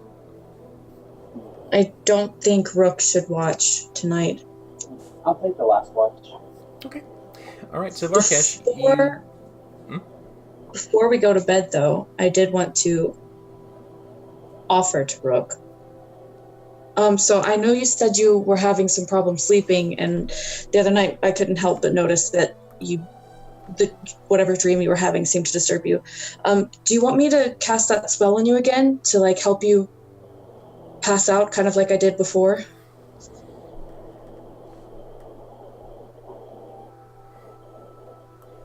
No, that may be helpful. I hate you so much. Okay. Yeah, well, I guess lay down, get comfortable, and I'll cast it on you. Maybe it'll help get you through the worst of it. Thank you. I'm curious to see how this works. And Rook will lay down. Wait, what do you mean curious to see how this works? Well, I was a little distracted with all the laughter last time around, so now that I am just ill, I may be able to learn some more about magic here. We've been running into enough of it recently. Okay, well, I guess lay down, get comfortable. You know so. And I will cast Feign Death because Cody is the fucking worst person in the entire world. Okay, so you cast Feign Death so that the first hour of the sleep that he experiences is as peaceful as the dead. And as you finish it, you also go to sleep, feeling quite satisfied that your skills in Arcane have allowed you to give peace to one of your allies, letting them recover without any ache or pain or anything to disturb his initial rest. So you feel quite nice about yourself. Yep, because I don't know that I shouldn't. Pride cometh before the fall. But never yeah. is it more evident than the Rook. Okay, so Varkesh, you are initially doing this at the first watch. Yep. There's nothing to report for Rook because he is still as the dead. Well, perception check though. He's just laying nothing. He's not doing anything. But first, before your perception check, go ahead and make for me an intelligence check to your calculations as to what and how much you could use this chain for. Okay. So, you know that as a blacksmith, you are able to not only form solid sheets or solid weapons with these things, but you can also plate them. So that means that you could technically use less material if you infuse it on top of existing one. So if you, for instance, took your normal plate armor, you could sheet it with the adamantine, giving it its property without using as much as it would normally take to make a full plate sheet itself. So that does give you an extra bit of oomph to spread out the love for the adamantine. You get the sense that you could at least make 2 full sets of armor, one for you and one for Valindra, if you wanted to. If you wanted to make, for instance, Valindra an entirely new set of armor, where you're not plating what she's already wearing, if you wanted to make her a full set of something else, that would use up the entire amount of the chain to also then make yours and hers both adamantine. If you just plate her existing armor and you plate your plate, you will have enough to plate 2 weapons. Well, I'm kind of a bit about your logic with how much adamantine I had, and then... Okay. Because you're full plate, you are a large creature, in a sense, and your armor is quite extensive. It takes up about a good 5 feet of the chain to plate everything, to melt it all down to a thinner sheet. Because these are about inch thick. Each one's about a shoebox in diameter. So each one could basically, one link could do a chest front, a chest back, legs, arms, shoulders. So about 5 feet is used for you. Okay, and I have 2 link chains, each 20 foot long, right? The whole chain together is 20 foot. Right, okay. So, but if you wanted to make her a full set of plate, you would basically be having to make the full set. If you chose to plate another plate piece of armor, like if you bought another piece of plate, or if you fabricated a piece of plate armor, you could then actually increase it more. But with what's currently there. But yeah. But you have quite a bit. You could certainly make quite a set of weapons. Also, it depends on the size of the weapon, too. If it was daggers, you could certainly make more. If it was little pellet beads, you could make many of them. But yeah. But still. And make a perception check with disadvantage as you keep an eye out in the dark. 8. It was an 8. An 8? Okay. No, peaceful. Very quiet. And a big dragon comes and eats us all when we're sleeping. Great. You notice that there's a rust monster slowly eating the adamantine chain away, and now 10... I would fucking flip my shit. No! The DM giveth, the DM taketh away. But yes, you are fine. There is nothing that seems to invade your watch except for an hour after you watch. During this time, Rook, you return to a very peaceful sleep, but it is also a very familiar sleep. And you once more return to this ethereal sea, this weird blue that seems to surround you as you can see the wisps of the paler light moving around like smoke. These weird vapor trails that do seem to surround you and lift you and pull you with them. There is a difference, though. As you are now still in this sea of vapor, there is a tether, a long cord, that has moved away and has gone farther into the distance, past your vision as if you were looking in murky water. I'd like to try to follow it. Okay, Well, all right, that's fine. You begin to follow it. I need you to roll for me 2 percentile dice instead of 1. You got it. Or the worst person. 39 altogether.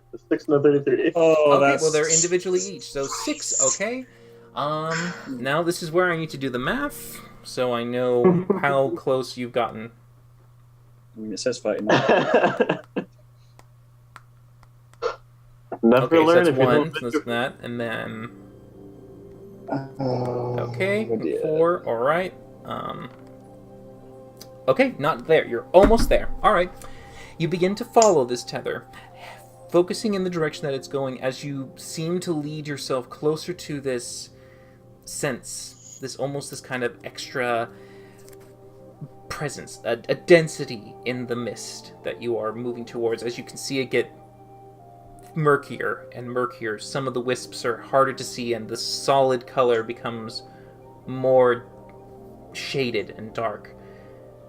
And you travel there for an hour, and then you wake up, back once more into the material world, looking around, breathing normally, but you were going somewhere, and you felt that you were getting closer to something.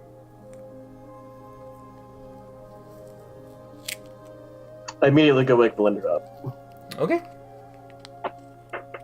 What? What is it? Time for my watch? I need you to cast that on me again. I can't. Well, I guess I can. I'm short rested. Why? Yes, you technically can. This is what happens when you wake me up in the middle of my sleep. Look, Belinda, I need you to cast me on that again, now. Why? I was on the verge of figuring something out. Figuring what out? Look, the first time you cast that on me, I saw something. I discounted it as little more than a dream. It just... I could hear voices around me, and there were these glowing orbs going from me off into this distance that I couldn't see. And this time there was a cord. I think I tried to follow it, and I was almost there, but then I woke up. There's something going on here. I think I could be on the verge of finding something out about your god patron thing. This happened the first time I cast that on you? Okay. What happened exactly? I just told you what happened exactly. There was nothing else? Did the whispers say anything? Nothing that I could make out. One thing, I think I was being watched the first time. I don't know if I was the second. But I'm pretty sure something was watching me the first. God, okay, I'm going to start looking Rook over very carefully. Like, very carefully. Sure. Make a medicine check. Intensely. Okay. I don't care how long it takes. I am looking at him until I find something. All right. Let's say you're doing... Just prattling on about all the chances that we could have. This would be a perfect opportunity to find out more about exactly what you wanted. No. He's like grabbing your hand, making you like tap his forehead. Knock me out! All right, so you focus intently, trying very hard, slowly, staring, anything. You can make your medicine check with advantage. Please. Please. I won't even try to fake anything this time. 18. All right. As you stare at him and look for any signs of distress, you can see the poisoned effect still is hindering him. He looks sickly in that regard. The luster, the part of his feathers that you thought, where he was talking about preening and keeping them shiny, this kind of vigor that was a part of him, it's getting better. He looks better. He looks more alive than he was before. You've noticed that his condition has improved.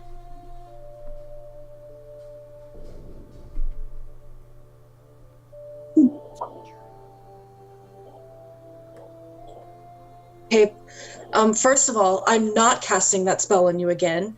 Second Why of all, not? because I cast it on you, you were asleep, you started getting sick, and now you're getting better, and I don't know what's happening, and why didn't you tell me the first time it happened? What? Tell you that I was having bad dreams? How are you supposed to rely on me if I'm shaken from bad dreams? Rook, you are a very smart bird. We haven't been very close for very long. In fact, I don't even know how close we are anymore, but you are very smart. I know that. So don't you dare play dumb with me. You knew that was connected. Why didn't you say anything? You said you were going to help me. Avarkesh, you do hear this, by the way. You're not deaf. Yes, I'm here. You're still awake. This is an hour into your walk. I'm just like at the fire with a marshmallow on the stick going. Just hear the quiet, wide open eyes, hearing the argument of parents inside the tent. Like head back and forth going, shit. She's angry. Better make the s'mores faster. It was, as I said, as far as I could tell, it was just dreams. That's why I had you cast it on me again so I could confirm. And now we're on the verge of finding out more. I don't know what this is doing to you. Neither do I, but we can find out. I'm not going to risk that. Because if somehow this thing gets a hold of you, Brooke, this is not a good thing. It is not benevolent. It is not kind. It is terrifying. Okay, I have no idea what it is, and I have been freaking out ever since it made contact with me. And I'm not going to put you in that situation because it's there all the time. It is always there. It does not go away, and you can't do anything without its approval or disapproval. Like it or not, Valindra, you already have. I have made contact, and there's no reason to just cut it short at this point. I'm not doing it again. It's not until I know more about what's going on. You might get answers, yeah, but I don't know at what cost.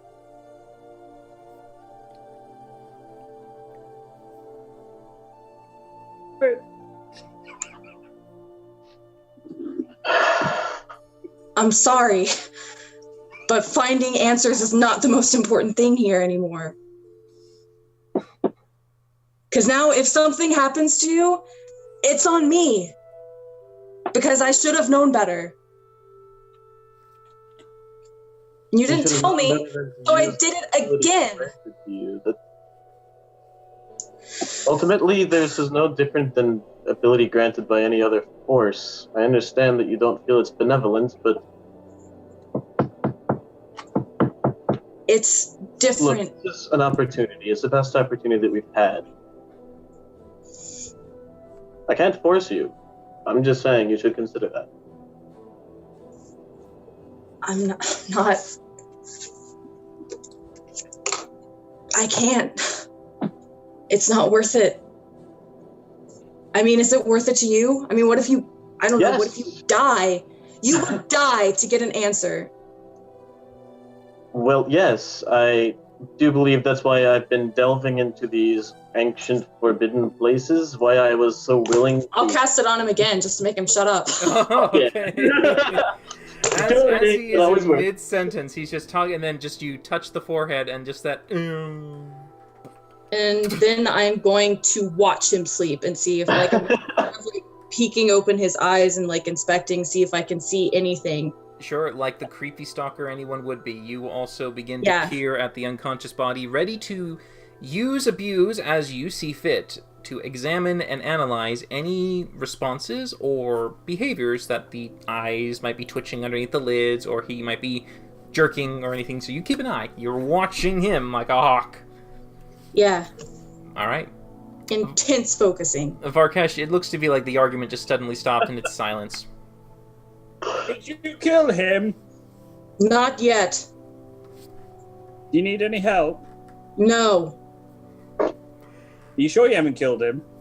We can only hope. Seems to be what he wants. Do you want a s'more? I'm making s'mores. I don't want any s'mores. I'll have one s'more. Okay, one s'more. Once more into the breach. Alright, Rook.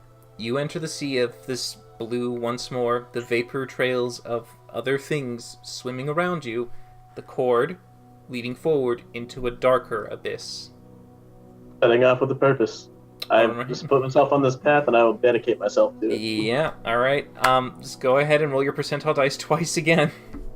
You are literally the worst person I've ever met. Hey. Oh, shit! Oh, fuck! Right.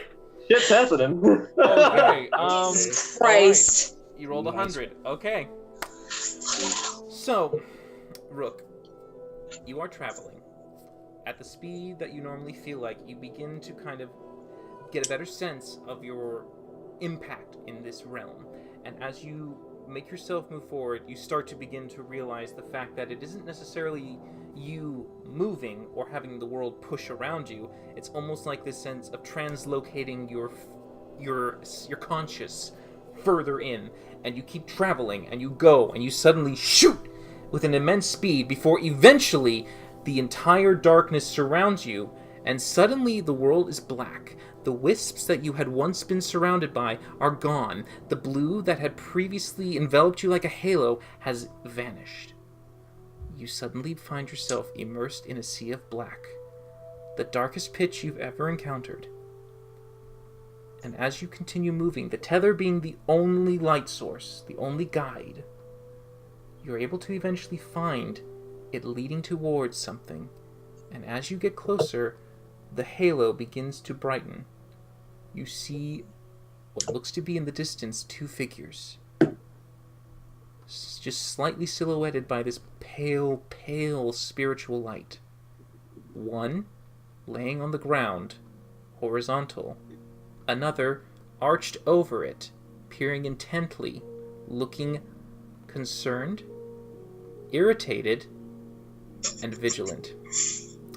You find that as you come closer, you are hovering over your body, and you suddenly realize a slight dual sense of reality. You recognize your body down there, and you see through the eyes of your soul. Your essence, traveling back to where it had once been, has finally reached its destination. And as you begin, you feel the cord pull you in, and you start to settle once more into your form. And as you rest there, you feel yourself once more being able to fill your body with your essence, life returning to your form. Make a perception check.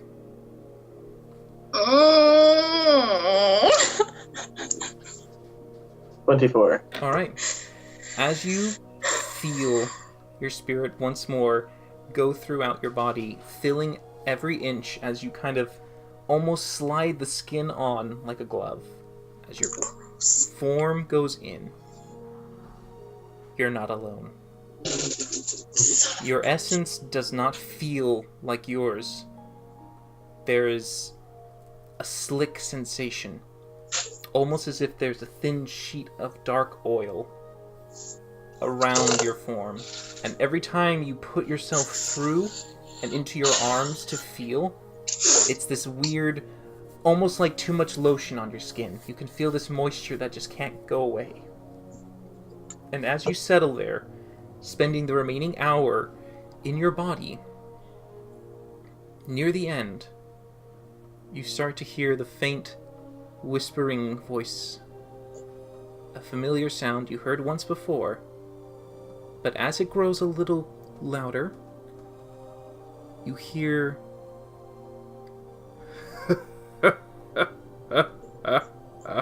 God damn it.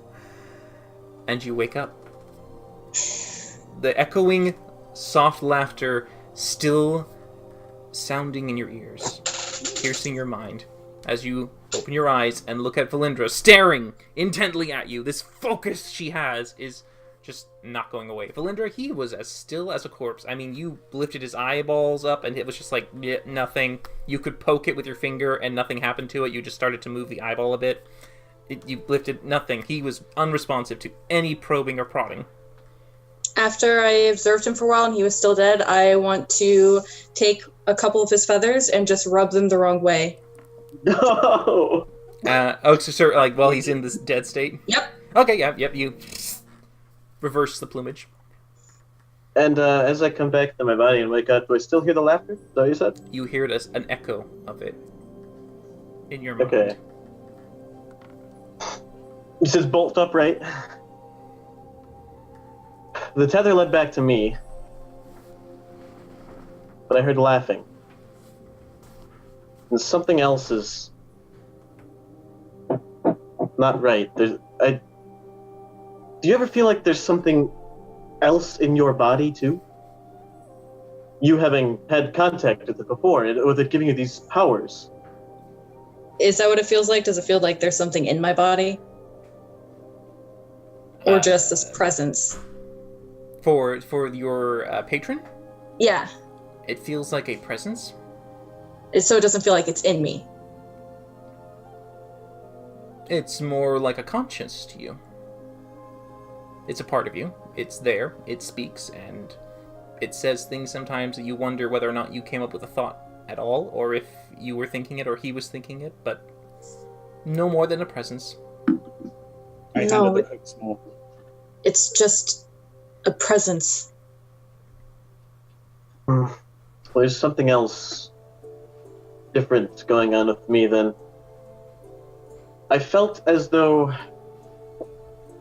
this body is definitely mine, but there's something else, as in like a film around it. I can't fully describe it right, but I heard the whisper again, and it eventually resolved into laughter. I thought I was close to finding more answers, but I just have more questions now.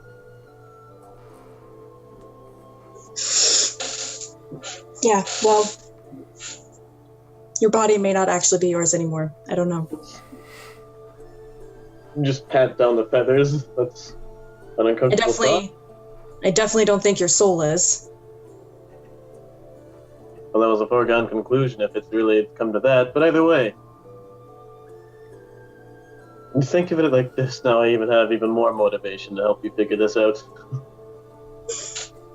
Well, I am happy for you that you were able to find motivation. Oh, I had motivation already. It's just now I personally invested even further. Yeah, no, it's good. It's great. It's good. I don't think you can go back. I don't think I could to begin with. There may have been a way to stop it, but, you know. Oh. Yep. Yeah. See, DM is laughing. There were so. I mean, you had 12 days after the first, feign death thing. Then you feign death turned to 8 days. Then you scored a 100. So that turned to 0 days. So you had days to discover things. Now that, yeah. So things are happening. I'm excited. Things have happened. There is no more happening. It has happened. Mm-hmm. I still I don't understand why you waited so long to tell me. Even if you really did think it was just a dream the first time, you kept having reoccurring dreams. You weren't feeling yourself. All of it can be easily explained away, Valindra. How do you confront fear? I don't do it very well, I'll tell you that. But I tried reaching out for help. That was how I confronted fear. And then the first time you had something, you didn't tell me.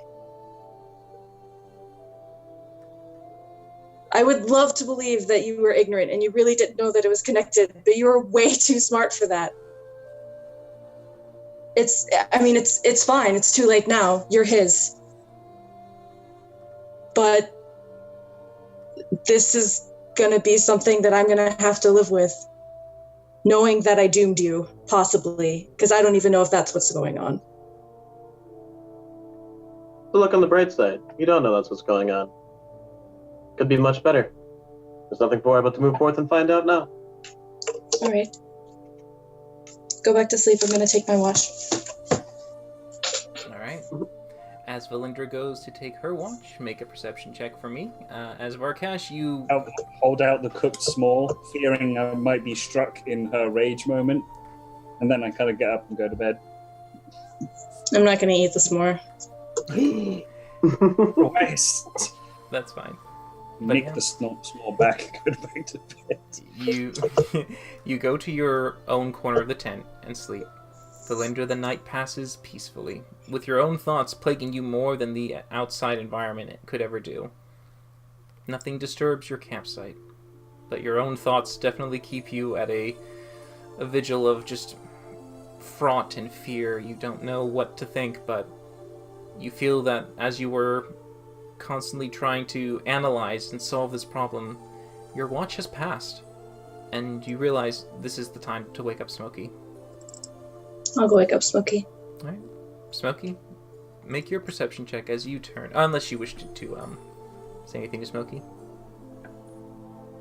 I have Farkesh gave me the map if you want to look at it later. Oh, okay. Yeah, we can just do it. Anything, I don't know if you want to do it now, but I'll give you the map. anything weird during the watch at all? Nope. Watch was very uneventful. It's been a quiet night. Alright. Well, I want to say thanks in advance for helping me learn that counter spell. I think it's really going to help everyone. I hope so. Okay, good night. Good night. Alright. Go to sleep. Smokey, go ahead and make your perception check as you take your watch. Alright. So, as you sit and go for your watch, looking around, keeping an eye out for your camp, we're going to take a break and let every one of the players have a time to stretch their muscles, get themselves any food or drink, use the bathrooms if they like, and we will come back with your results of your check after that. Yeah, we go to a clinic or something? Ability check, you understand. But yes. I'm sorry, Rook, but you have spirit aids. Spirit aids. Awesome. I like it. Yeah. So, yeah, any of you guys, if you need to take your break, stretch your legs, get yourself out of the chairs, feel free to do so. I already moved. I think I'm pretty good right now. Yeah. Okay. Well, I'm too invested! I'm going to refill my water bottle. I'll be back. All right, because Okay. I will be, for my first time, leaving the table to get myself a drink, because it's a little warm, so It is a bit warm today.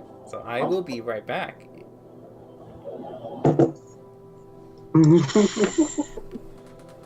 Rook, you're a bad, horrible person. I could not be happier with how that went.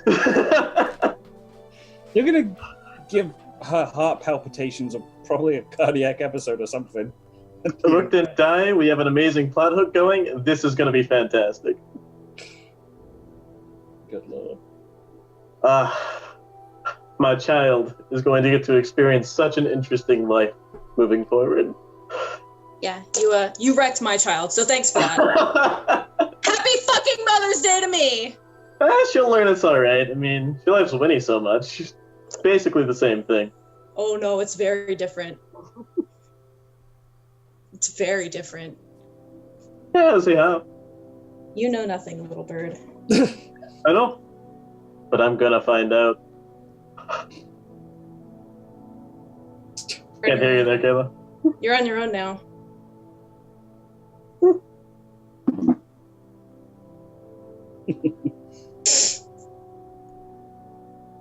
way too tired to deal with this right now. That's great. So if she doesn't hit like 90% of the time, she ends up using a spell that ends up hurting her party members somehow. Oh dear. I mean, hey, think of it this way. When I got closer last time, Brooke got healthier. Now I got all the way back to the body. It's great. Yeah, super, super happy for you. Really glad. I'm gonna try something tomorrow morning. I don't know if it's gonna work, but I'm gonna try it. Okay. Dab him repeatedly. I mean, I might. That's try not very that. nice. I might try that too. That's not very nice at all. Well, you know what? You're not very nice. Okay, so Yes, I am. I'm helping you find answers. bullshit. This is exactly what you asked of me. Bullshit. So tired. I'm so cranky. So cranky. Oh, are you looking forward to it when you're running a game with me as a player there? It's You're gonna get be. these shenanigans all the time. It's canceled. It's canceled. I'm not. You're kicked out. You're bye. Oh, my heart. Yeah, you'll get over it.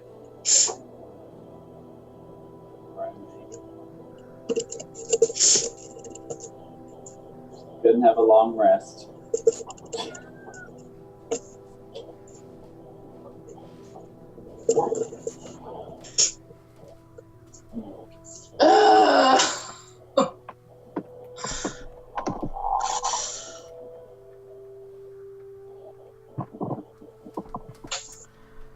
All right. Is everyone back? Yep. Okay. So, Smokey, you keep an eye out, looking to see if anything might be surrounding the party, any ambush that might lie in wait, any terrible terrors that might be stalking the campsite. At first, there's nothing. You don't see anything, but there is a difference. And you start to feel a little bit of it. A very small amount of it. And you kind of look around.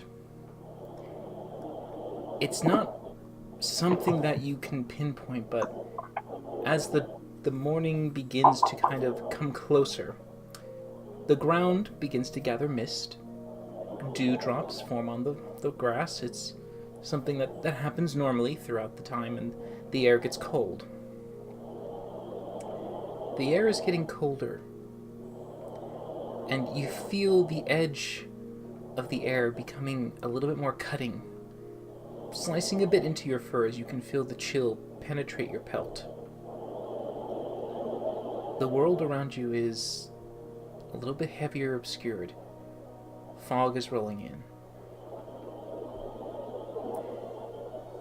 You do detect a presence. Whether it's a sixth sense from your feline intuition, but something is stirring outside. I will send a message spell first to Varkesh. I don't know if it works when he's unconscious. I'm gonna try. And Make an Arcana check for me, Smokey.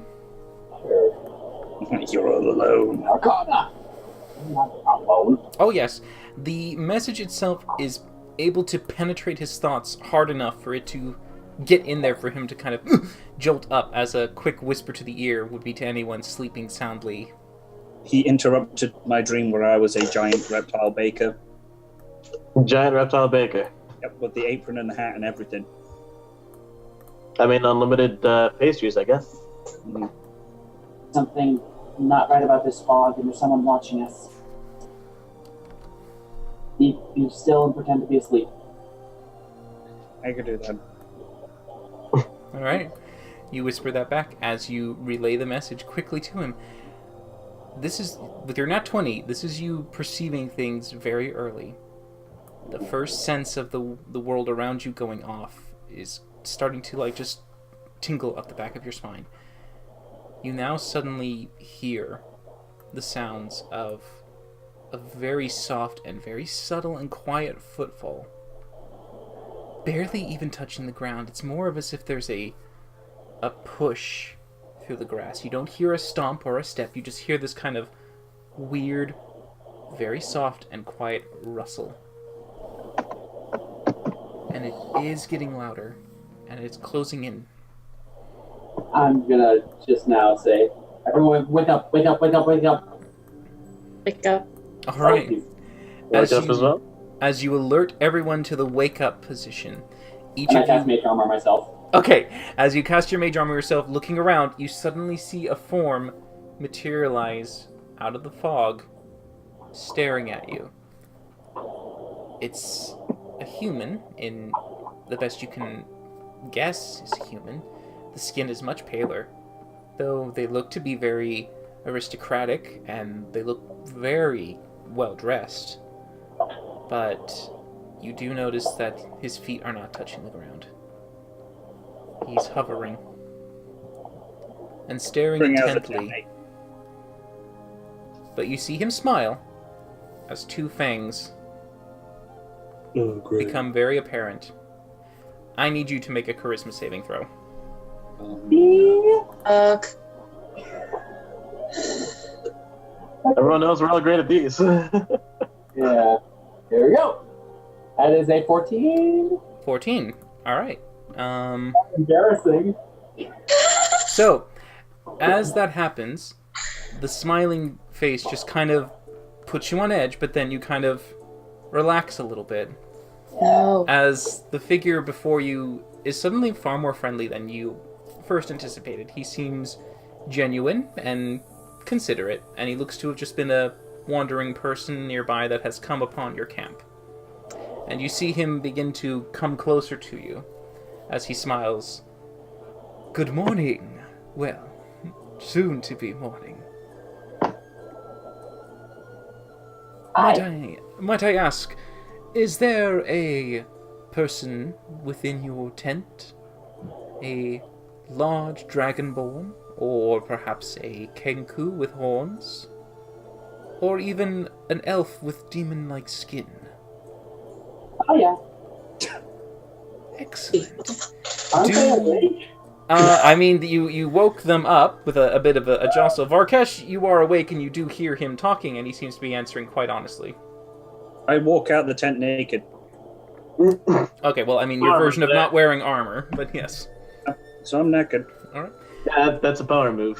So, you come out and you can see what appears to be a very familiar gentleman, one you have encountered before throughout your times trying to make your way from Riverrun all the way to Alniel, as this vampire once more has come across your party. Son of a bitch. Didn't I make you eat lightning with an umbrella one time? He does look at you with a bit of a smile. We meet again.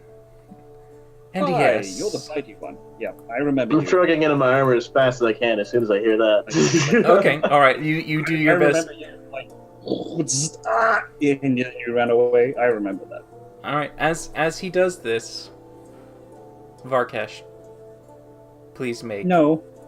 Oh, I'm sorry. Mm, I did this wrong. What's your wisdom modifier, Smokey? It's a wisdom, not a charisma save. Mine is just 0. Oh, So it would actually be you're a wizard. You should have proficiency in it. Oh, it is. You're right. You're right. I think it was a 13, so that would actually make it a 17. All right. You just barely save.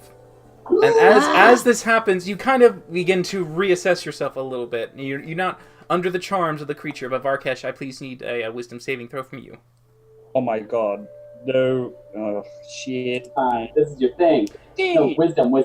Yeah, Oh, wisdom. sorry, Wisdom. We're learning I have from an 8 this. wisdom. Come on, cleric. Come on, cleric. 19! Okay. Yeah, because even with the Cleric. missing 3 between the two would have put you at 18 from the last roll, you're fine. So, you do see this slick charm come off this creature as he looks towards you, and you feel that penetration in your mind, but you don't succumb to it. The charms are not enough to drop all your guard as you kind of stand there alert and aware that he is trying to penetrate your mind. Did say that while I'm naked. But he does look at you, and he's kind of a little frustrated at both of you as he sees that neither of you seem to be as worshipping him as he expects you to. So he just kind of keeps his guard in distance, but he does smile, a little shaken, but trying to not show it. I am looking for the book, and... Don't have it. You don't? No, the dragons do, so good luck with that, shitface. I was told that you have something. Mm-hmm. Does your friend have it? Gave it to the dragons.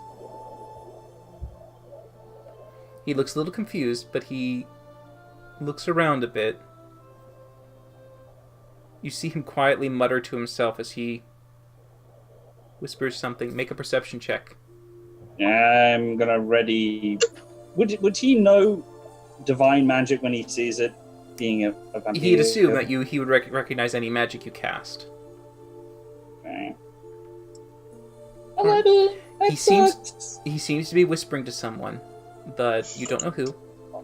As he just kind of looks down, he seems to be in an argument, twisting his head before he looks up. Where are the others? Where's your friend? The bird and the girl decided that they had enough of me being this awesome and this naked. Apologies, by the way. Not really. And they left. They had enough. So it's just me and the cat now. Make a deception check with disadvantage. Shit! 5! Okay. He just kind of smiles and goes, lying does not become you. And I know. The trail ends here. In that tent. Would you believe I ate them? He just smiles and begins to float around to the side of the tent to get closer to it without necessarily getting closer to you. I just keep pace with him, just like being. Are you doing the mirror circle, or are you going to block his path? I'm literally doing the whole no, like just like being in front of him. You're blocking his path. All right. So you see him kind of getting closer to it and goes, "Do you mind? I would like to see what's inside." I do. I'm naked, so don't come any closer. Otherwise, you'll get pregnant. That's not... Oh my god. I don't even think the undead can.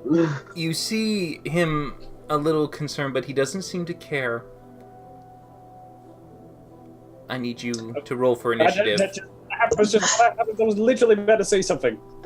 Yes, and its initiative is what you're going to say. I know, but I wanted just to do that as like soon as you got too close, I wanted just to stomp on the floor and just like do turn undead, just to repel him. Good. Okay, I mean you can begin that. All right, so tokens and stuff. Yep, I'm going to throw you guys onto the field of battle as you have now begun to change from the peaceful camp to your now. Did we have a long rest? You did successfully yeah. long rest. Each of you has gone through that. I am wearing no armor though, so. Yeah, so we'll go ahead and put you people into the fight. You. What do you I'm mean, still you people? inside. Was I able to get my armor on before? You are inside. You need to take. It's for light armor. I think you need 5 minutes to put that on. Make a dexterity check for me to see if you can try to like strap things on quicker. Not Oh, no. I mean, you're kind of in the middle of it, but then something gets stuck, and you kind of realize you tied the wrong band, and the belt is now like this, so you've got this weird opening here. You're just like, That only gives you +2. I'm just hearing Rook in the tent going. I only get +2 even with the armor. Get 5 in Dex mod. Oh, That's what I was saying. You only get +2 with the armor. what's my natural armor? Because I do Literally 10 plus your Dex mod. That's all it is. yeah, your armor is 10 plus your dex mod without armor. Oh, great. But yeah, so let us change this up. You guys are no longer in that. You are now into fight mode. First time Marcus has ever fought naked. You have no advantage with that. All right. Okay. With that, let's see. We've got you guys on your initiatives. Who are we missing in that order there? Looks like Me. I had a 12. all right, so we'll go ahead and add you into there. At a 12. All right. And then we have him. 18. All right. Oh, that's too bad. All right. Nope. He does get to go first. Without the period. All right. So, at the start of the round, Varkesh, you try to get off this turn undead as fast as you can, but he's already on the move, and you see him begin to take a step next to you and immediately move by you, get into the tent. Cheeky fucker. I mean, it's a 30-foot distance, so he would have been in contact with it. In contact with... You have Warcaptor, don't you? You have the means of him being nearby when he goes by you, and this is not a legendary action. So let me double check. Yeah, so yeah, this is his normal turn. If he didn't go during his turn, he would have had his legendary move, which provokes no opportunity attack. However, this is during his turn, so you do get your opportunity if you wish. Yes, I do. And I will cast Turn Undead Beastie. Okay, alright, so you cast the Turn Undead as he glances by you, as you bring out the symbol and shoot out this energy to try and make him become fearful of you. He makes a wisdom saving throw. Alright. A 10. No. He fails! So, as you do that, he turns and sees you as you suddenly begin to radiate this holy energy as almost as if he can see past you. Instead of it just being a large dragonborn, suddenly this ghostly golden aura that turns into a brilliant white of silver and platinum just radiates behind you as he becomes aware of the power that you are channeling from the divine, and he immediately widens and backs away from you as quick as he can. As he's moving, he's now bolting, retreating from you, but he gets into the tent and looks behind him and sees the two companions getting ready. I don't know if Valindra is donning her armor, was in the middle of it. Yeah, as soon as Smokey said, wake up, someone's coming, I started putting on my armor. Alright, as you started to try and get yourself ready for whatever battle was coming, you see him naked. completely infiltrate the tent, and he's looking at each of you. He sees Rook. He kind of smiles and goes, "My friend, I finally found you." He has to use his action to dash away. He uses his... Well, he's not dashing. He used his movement, so he has an action now. No, he doesn't. Has to use dash. For undead, he has to use it to dash or dodge. Oh, to And move away far from away him as far as possible? Yep. Big scaredy puss. Oh, right. Okay, no, it's... Yeah, all right. You made him quite terrified. All right, so he's going to then tear through the tent. Oh, fucker. Go through the other side. We just made this. That does give Valindra and Rook opportunity attacks. I'm not taking it. I am. No. No. It'll stop him if you hit him, and then he'll be able to do whatever he wants. Do I know that? I don't know, dude. I feel like we've gone over it at times. With the, it happened with the weird bone swarm, because I hit it and then make a history check. I think you've encountered this before, and you kind of might know the powers that be. Oh yes, you know for sure. Interrupting this will cause him to stop his terrored flight. Alright, I will not do it then. Okay. So what, we're just gonna let him run forever? We're not gonna attack him or question him or anything? No, we're gonna get our shit. Oh, I'm sorry. Yeah, so he does that. He turns, and then he stops, as suddenly a force compels him to stand. And he turns and looks back. I'm gonna give it to you that because I completely forgot. He has legendary resistances, and he's gonna use that one. But he did, I'm gonna say for that legendary late resistance, he's not fully off the map for that 1 minute runaway.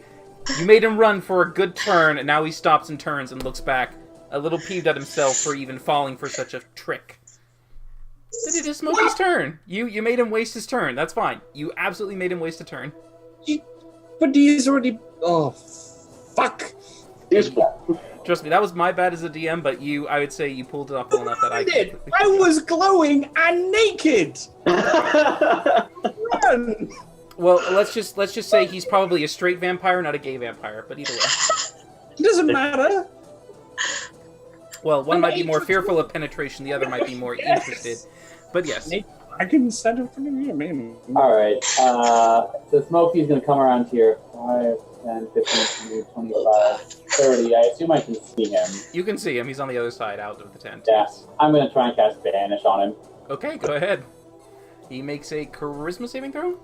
Charisma. All right. DC 16. He rolls a natural 20. Hell, Son of a bitch.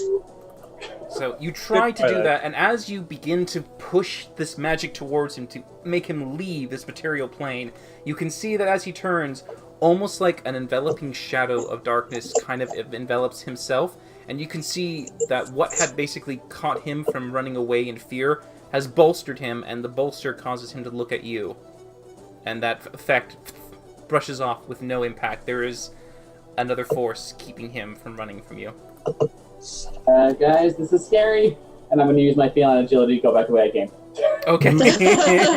Whoop, whoop. Immediately you retreat back, and at the end of your turn, he's going to use one of his legendary actions to move right next to Rook. Hello. And it is your turn. All right. I'll just real quick grab my silver here and try to stab him. Try to run him through real quick. Okay. But first, look him down, see if I can get some insight out for insightful combat.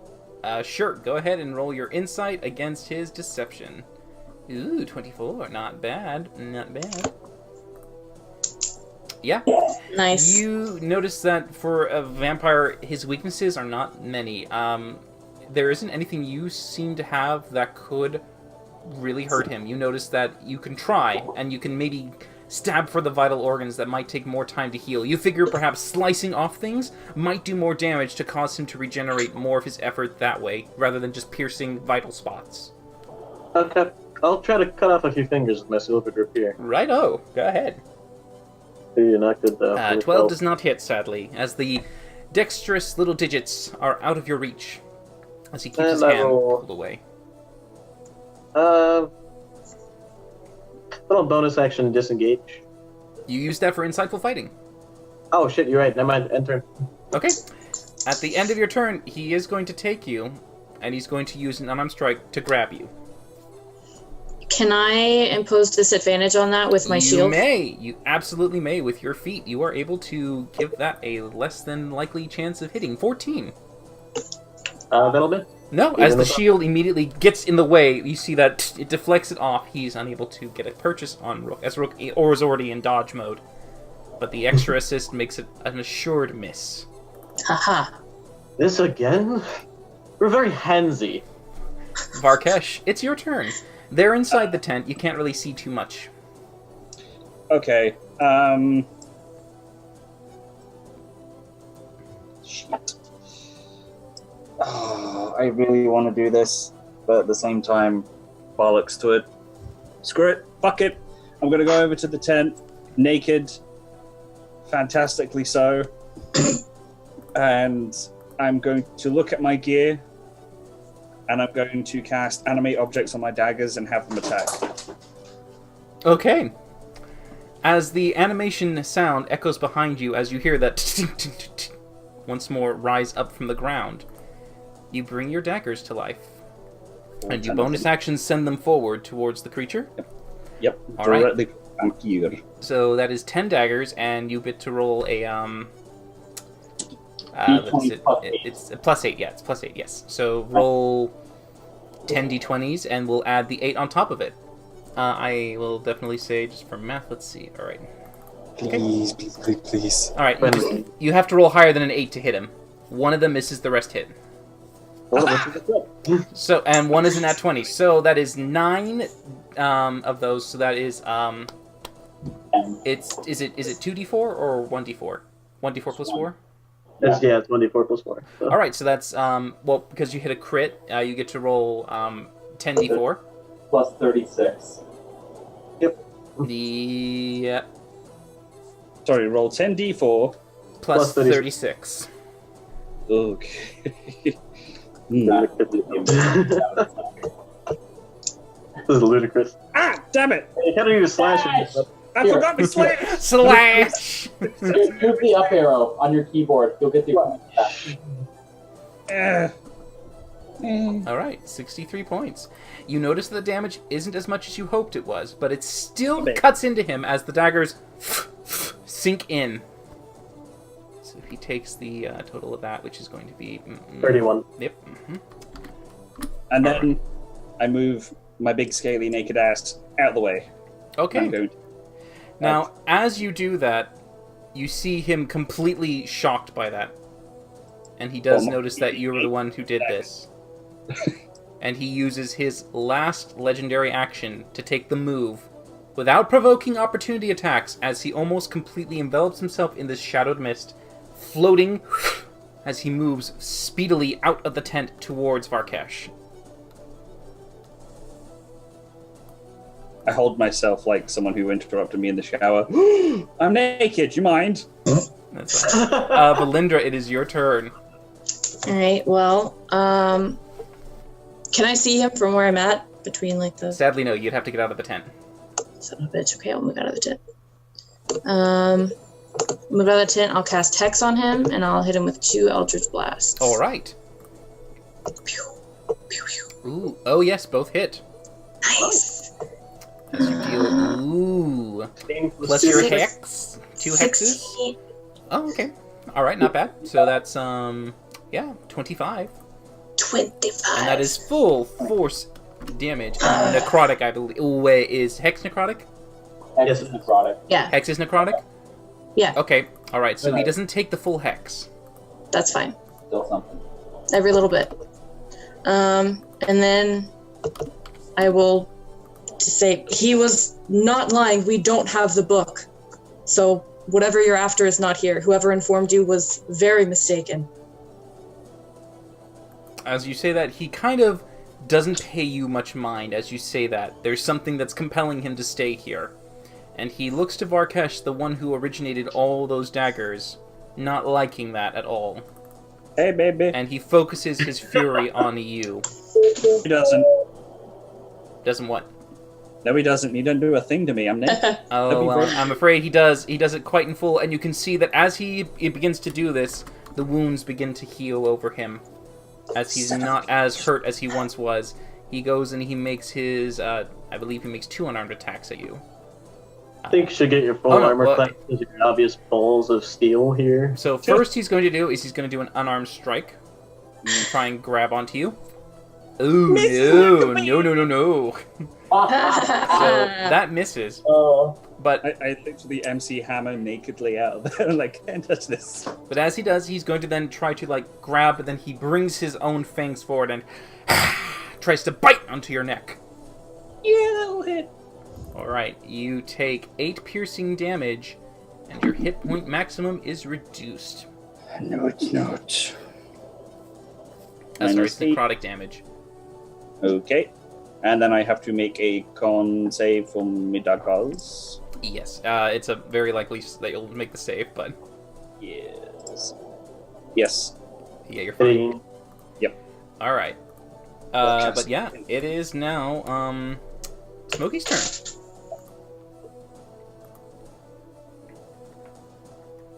Get him, cat! What are you doing? What are you doing? What are you doing? My spell list is not made for a vampire. Oh no. Okay, no. Light it on fire. Okay. Everyone's surrounding him. So?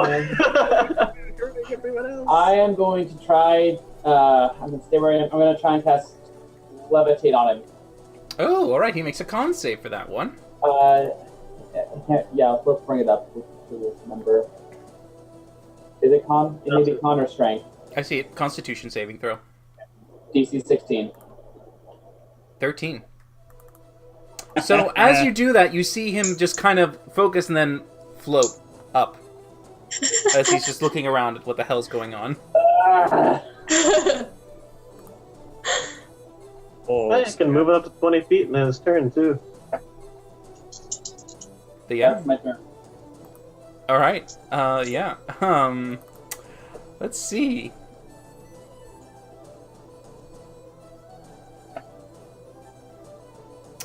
Get him, Rook. Alright, no, it technically can't do that for a bonus action. Legendary. Its legendaries are movement, but with levitation, he doesn't have much purchase to move. No, we're I'd say you have effectively blimped him. He's a balloon right now. So Wait, at the if he moment, lifted 20 feet up in the air, do I get an opportunity attack? no, because this is forced movement, not chosen, sadly. Punch him in the dick as he floated up. But it is Rook's turn. Alright, I'll come running out, look around, look up, grab my hand crossbow, and fire a silver bolt at him and see if that has more effect. All right, trying to pop the balloon. Go ahead and make your attack. Alrighty. 24 to hit. Oh, that hits. Yep. And that'll be a total of real garbage. All 22. right. Yeah, it doesn't do as much as you hoped, sadly, as the silver bolt doesn't seem to even really harm him. It just kind of penetrates and he sees it. It's like an irritation as he kind of begins to pull it out, as ash is kind of more or less what pours out of the wound, but it then seals back up. That wasn't as effective as I had hoped, and I just take another shot just with a regular bolt this time as my bonus action. Sure. Right. 18 to hit. Though that hits. That'll just be another 2 points of damage. Nice. On the 2-1. All right. Every bit counts. Every bit counts. Farkesh. Okay, I'm going to move my big scaly naked ass out of there. So 5, 10, 15, 20, 25, 30. Move right behind the Smoky. And I will use this to continue to assault him. All right, you send the daggers out through the tent door, probably not wanting to tear up more holes into your fabric.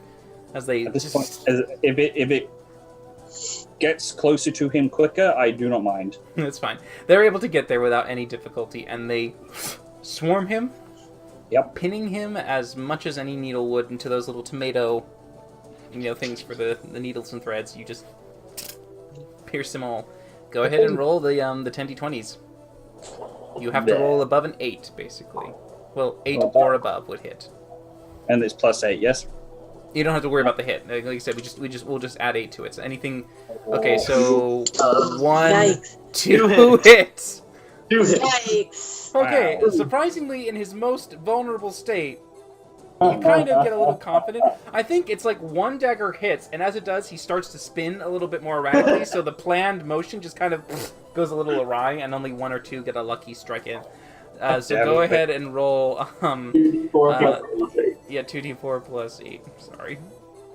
That was a bunch of shit right there. Lot of shit. Still got your action. Okay. So 1 and 2. Yeah, it's not that fantastic. Oh my god, that's horrible.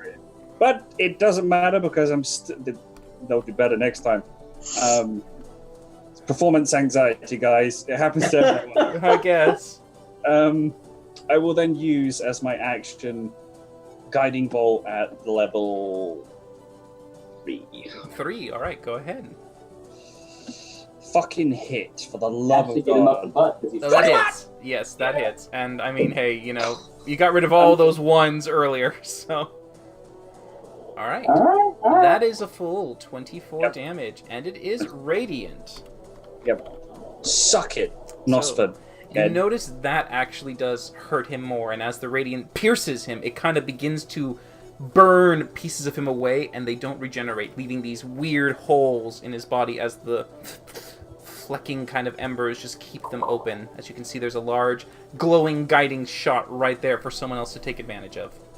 And I just then use my free action code. Smokey, he's all yours! What? Because you have more potent magic, so I assume kill the thing. It is your turn, Valindra. Alright, well, I'm gonna Eldritch Blast his ass. Okay, your first one is with advantage. Thank God. hits. Yeah, yeah, they both hit. All right, 17. So we get 76 check. And, all right, 17 and 2. 19 total. Nice! He looks rather hurt as that one round has caused him a lot of pain. And he kind of looks and focuses down at Rook, and he just goes, "Do you mind? I need some help. I need you to make Flip him the bird. a wisdom saving throw, please." 18. You're fine. I flip him the bird. This vampire, he ain't doing well today. All right. And as you see him say that, he just kind of... looking at you, Smokey, he just kind of is a little frustrated at that. And he uses what he can to turn into mist as he just becomes a vapor. Can I counterspell that? It is not a counterspellable thing. Well, son of a bitch. Guess I can. He is currently mist right now. Uh-huh. The mist seems to be forced into cloud hoveringville, so it's not really doing anything. But we can see it. You can see it's a very obvious mist cloud. You should just keep moving him up and see how high you can get Actually, does he make a save at the end of every turn? I don't. Let me look that up. I'm scrolling. Let's see. I'm going to move by pushing or pulling its fixed object. I can change the altitude. No, there's no save. No save. All right, it's there. Fails once, it's stuck. All right. Yeah, he just stays in a mist form right now. So I say we break camp and you, Smokey, keep focusing on making him higher, and we'll just get out of here. Well, this isn't gonna last long, Rook. Yes, but it'll take him a while to fall to the ground, so let's move. Well, no. Don't we want to kill him? I don't think we can do anything while he's like that. How long can he stay in mist, do you know? Well, by the way, initiative is still going, so... Let's move. I'm casting a fireball. That's this. Okay, you cast Fireball. And I cast it so it just is above him, so it just hits him and not us. Yep, yeah, up in the sky. You fire it high. Dexterity save 16 for 26 damage. Natural 20. Oh God. So he does take half of that. Does it seem to hurt the mist? It seems to burn some of it away as much as fire burns water vapor. Right. I guess we can keep attacking it then. Maybe. Rook, it's your turn. I can't back up, but I can't hold the spell that long. By the way, at the end of your turn, Actually, I can. he does begin to forcibly move the mist, and the mist is now surrounding all the party members. Well, yeah, now we gotta kill him. Smokey chooses the movement. He doesn't choose the movement. He, Well, as mist, he can, as the levitation, he can move him up and down for 20 feet, but then he can use his movement to move as mist. That's true, being levitated. Yeah, levitate just makes him weightless. Okay. Well, I guess if he's surrounding us, I'll just flail wildly with my rapier. Yeah, sure, go ahead. I don't really have much any other options. I am naked. 19 to hit. I mean, 19 hits the mist. Cool. Would sneak attack really be relevant at this point? Yeah, sure, if you want. Yeah, mechanically, I mean, it's there. Yeah, but you I just, don't- you swing it around, and you start cutting the water vapor. I don't know this is doing anything. I'm gonna be... I'll fuck off over this direction, and is this like a bush here? It's just a tree. Okay. I'm gonna try to hunker down and hide in there as my bonus action. Okay, sure. Not very good, but I'm in there. All right. That'll enter. Varkesh, it's your turn. Okay, how high up is he? He's around you. He's surrounding us. The Okay, mist is, so- like, encompassing you. Right, so I'm going to move my daggers in. I'm going to have them bonus action attack him. All right, as the daggers start to all around the mist. Roll 10 D. Use the up arrow, you can give your last command. Oh, Just keep going up and you'll find it. Here you go. that's better. Ooh, I And mean, then- yeah, most of those hit. That's all but 3. 7 hit. Each of the daggers sinking around and cutting at the mist as you just kind of... The mist starts to kind of, like, 74.20. vapor. It just leaves those little opening trails as, like, a dagger pierces through and you see that little donut. How many hit? 7. Yeah, 7 hit. 74 plus 28.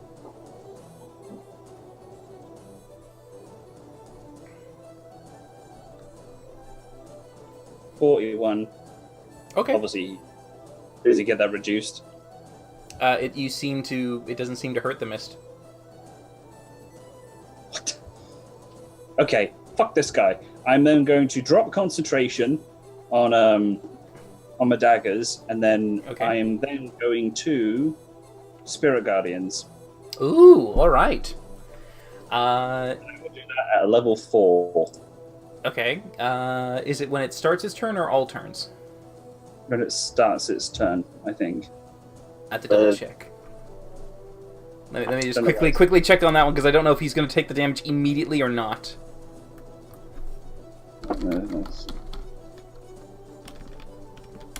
Alright, Spirit Guardians. When a creature enters the area for the first time on a turn or starts its turn there.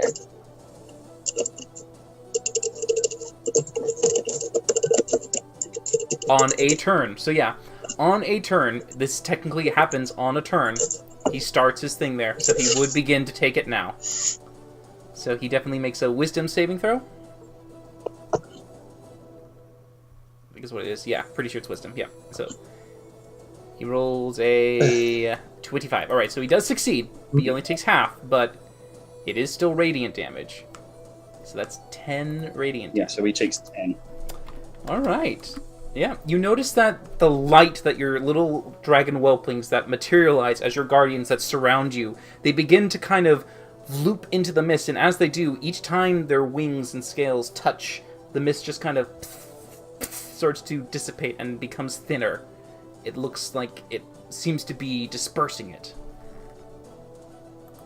Excellent. Valindra. Well, I guess I'll Eldritch Blast the Mist. Is he still hexed? He's still hexed. Okay, I'll Eldritch Blast him. Alright, that misses. That first one misses. And that hits. Okay. Okay. Alright, so that is... So like 6 points of damage. Alright, which is dropped by 4 because he's resistant to necrotic. Alright. At the end of your turn, the mist is going to move around here. And he's going to condense back into his form. And he's going to look at you, Valindra. He's going to look at you deeply and intently, saying, "Please, darling, help me. I need you to make a wisdom saving Lord. throw." Oh boy. Alright. You suddenly feel compelled that I knew now if he targeted me with that, I was... he is much more in pain and need of your assistance.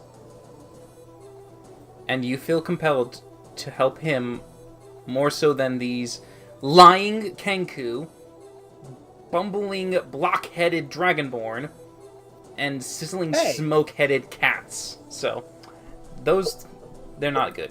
They're not good allies. But yeah, he's on the ground next to you, Smokey. I'm adorable. I'm adorable. And seeing this guy, he still has levitate on him. He does. And I immediately raise him up. I believe as an action you can use that to raise him up. Oh, isn't an That's action? part of a move action. Should have counterspelled. Let's see. Son of a bitch. It's part of a move action. It doesn't cost your action to make it happen. I don't think it costs an action at all.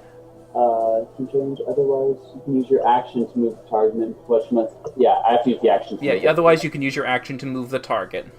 Yeah, Okay. which has to remain within the spell range, so yeah. But, so you can use your action to woink him up. I have a desperate idea. I'm going to use Synaptic Static. I'm going to choose it 20-foot radius. I'm going to put it right in the tent, so it just hits him. Make an intelligence check to see how accurate you can try to do that, because this is one of those things, if we had the tabletop, you would pick a spot and then a ruler would go there to see how well you could gauge away. I could have eyeballed it, but okay. Is it too late to say that I counterspelled his charm person? It is not a spell, it is a quality. It's kind of like a similar thing to his shape-shifting, it's just part of him being a creature. This guy is literally the worst, okay. So just intelligence check. Yeah, just an intelligence check.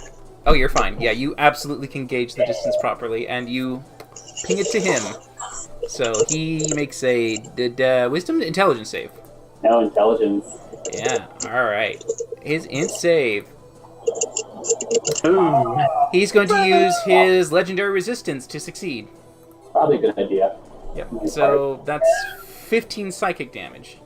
Mm-hmm. He has to make a con check, right, for the... It's not concentration. It is not concentration, sadly. It's not a spell.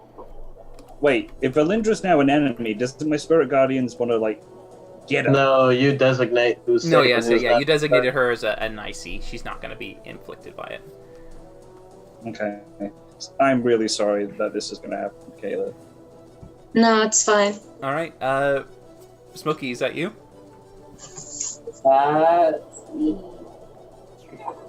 Yeah, I'm done. Alright, at the end of your turn, he's going to reach out to bite you. Great. I should have ran. Well, So he's going to make an attack. Does a 27 hit? that will hit. Alright, you take 9 points of necrotic damage, and your health is reduced by 9. After Oh no, you have your abjuration. abjuration! He Ooh. hits a solid cloud of smoke. Alright, so I would say that technically means he doesn't gain his hit points back. Because he technically Yeah, hasn't and then bitten in to take your life essence. So he hits nothing but the ward, which is smoke. So yeah, you keep his healing at bay. Rook, it's your turn. All right. I'll run up to here and pull out my rapier and take a stab at him from behind. Well, more accurately, try to cut his fingers off. Okay. Fuck this. And well, 27 because of flanking. Well, yes. I was going to say because you had advantage because he didn't see you as well because of the stealth. Even better. Alright, Alright, that is halved. Alright, he looks pretty bad. He looks really hurt as you slice off. You actually cut off half of his hand. And it doesn't begin to regenerate as much as you thought. It looks like it's starting to just be left there. Nothing is regenerating. and I'll swing the crossbow up and try to shoot it in the back of his head as well. Okay. Oh, that just 27. misses. Just misses, sadly. You just 27 like, misses? You don't get advantage. after not the advantage first- on that one, sadly. Not Because it is surprised, a... Yeah.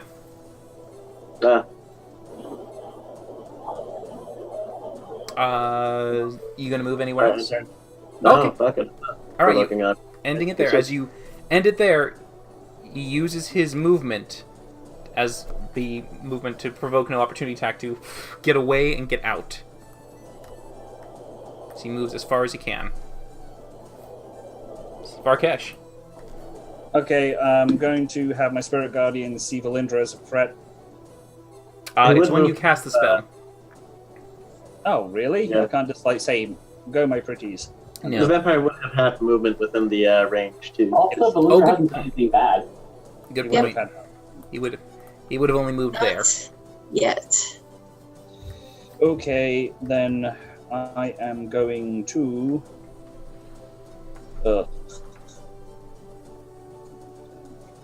20, 25... Right there. I will take an opportunity attack from Valindra. Yep. Sorry, buddy. Eh. She'll definitely be able to hit me. Yeah. Yes, that hits. Does she only get one attack, though? She gets both, because Eldritch Blast as an action has 2 bolts that Yeah. split off. 17 points of damage. Okay. So, As this the sudden surprise turnaround, as you didn't expect her to do that. I save, most definitely. Mm-hmm. That's a And big 2. and he enters, obviously, my sparkly range. He technically would have taken that at the beginning of his turn because he stayed within range. But yeah, so yeah, either way, he would take it. Go ahead. Right, so that means he takes it twice? No. It's when he ends his turn there, or at the start of the first turn, which is when it happens. So that like his first time entering there, and then every time he ends his turn there, which he technically did end his turn last time right next to Valindra, which was within your range. So you would still get it. It's So actually he- when he starts his turn in the area. Yeah. So, at level 4... Huh, pretty much the same. Almost. Actually, it is exactly the same. Wisdom save. He's going to have to use his legendary resistance. So he burns his last one. Yes. As he, oh god, he looks really hurt as the dragon whelplings immediately radiate away from you and start to cut into him. And then I will use guiding bolt at level 3.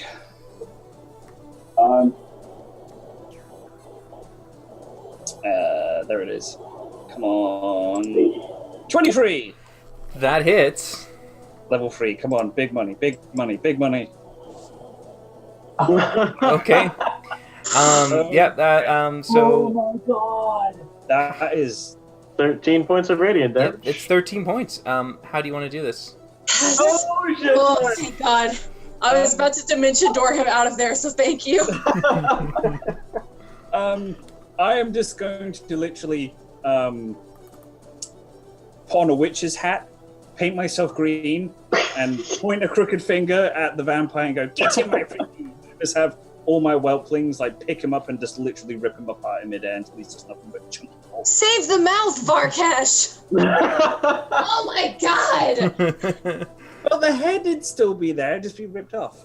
It's gonna be turned into dust. So, you notice that as this happens, you blast him with your energy, and you try to do that exact form of vaporizing and destruction, and it certainly causes him to suddenly break apart, and all the ash that was once keeping his form together begins to just kind of disintegrate as it just breaks. Everything becomes a cloud of this ash gray before it begins to coalesce into this weird amorphous form and begins to move away. Would he, though? Because he's being killed by divine powers. It is radiant, but it is technically not daylight just yet. The sun has not come up. Dang it.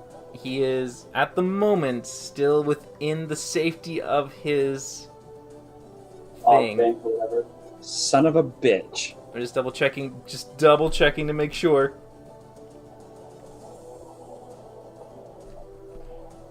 Daylight's the only thing that can kill him in this form. Yep. Yep. Alright. He's going, and he's fleeing as fast as he can. His Why can time we is not short. Kill people. But He's yeah, very slow in this form, though, I think. he runs and disappears away. Wow. Valindra, you feel a very sudden sense of, oh my god, I can't believe I just hurt him. Varkash, are you okay? I'm naked and I'm bruised, and you've caused them. Okay, but I'm really sorry. I can't look at you right now, but I'm very sorry. I turned around. Put my Was hands it on my moving hip. at a pace that I could follow? It's high in the sky. Make a perception check to see if you can keep track of it in the dark dusk kind of like it's when it's darkest before the dawn. Okay. Yeah, you can see where it's going. It's kind of flying a little faster. You could run and keep pace with it, but you might start to strain your muscles and use a lot of your energy to keep pace. But you could.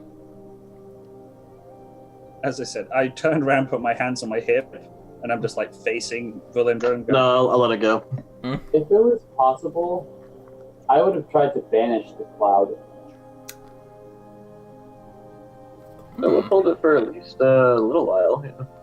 But yes, you heard me. Go ahead. It is a magical effect. He is not immune to magical effects at this point, so go ahead. Just has to make a roll. He Because does. he's out of resistance. It is a charisma, correct? It is 16, not super high. The DC 16. All right, let's see what we got here. He's a good mod in charisma. Fail. 17. Yep. Damn it. Just barely passes. And then he's out of my range. Yes. But yeah, I'm standing there naked. I'm like, you hurt me. You really, really hurt me.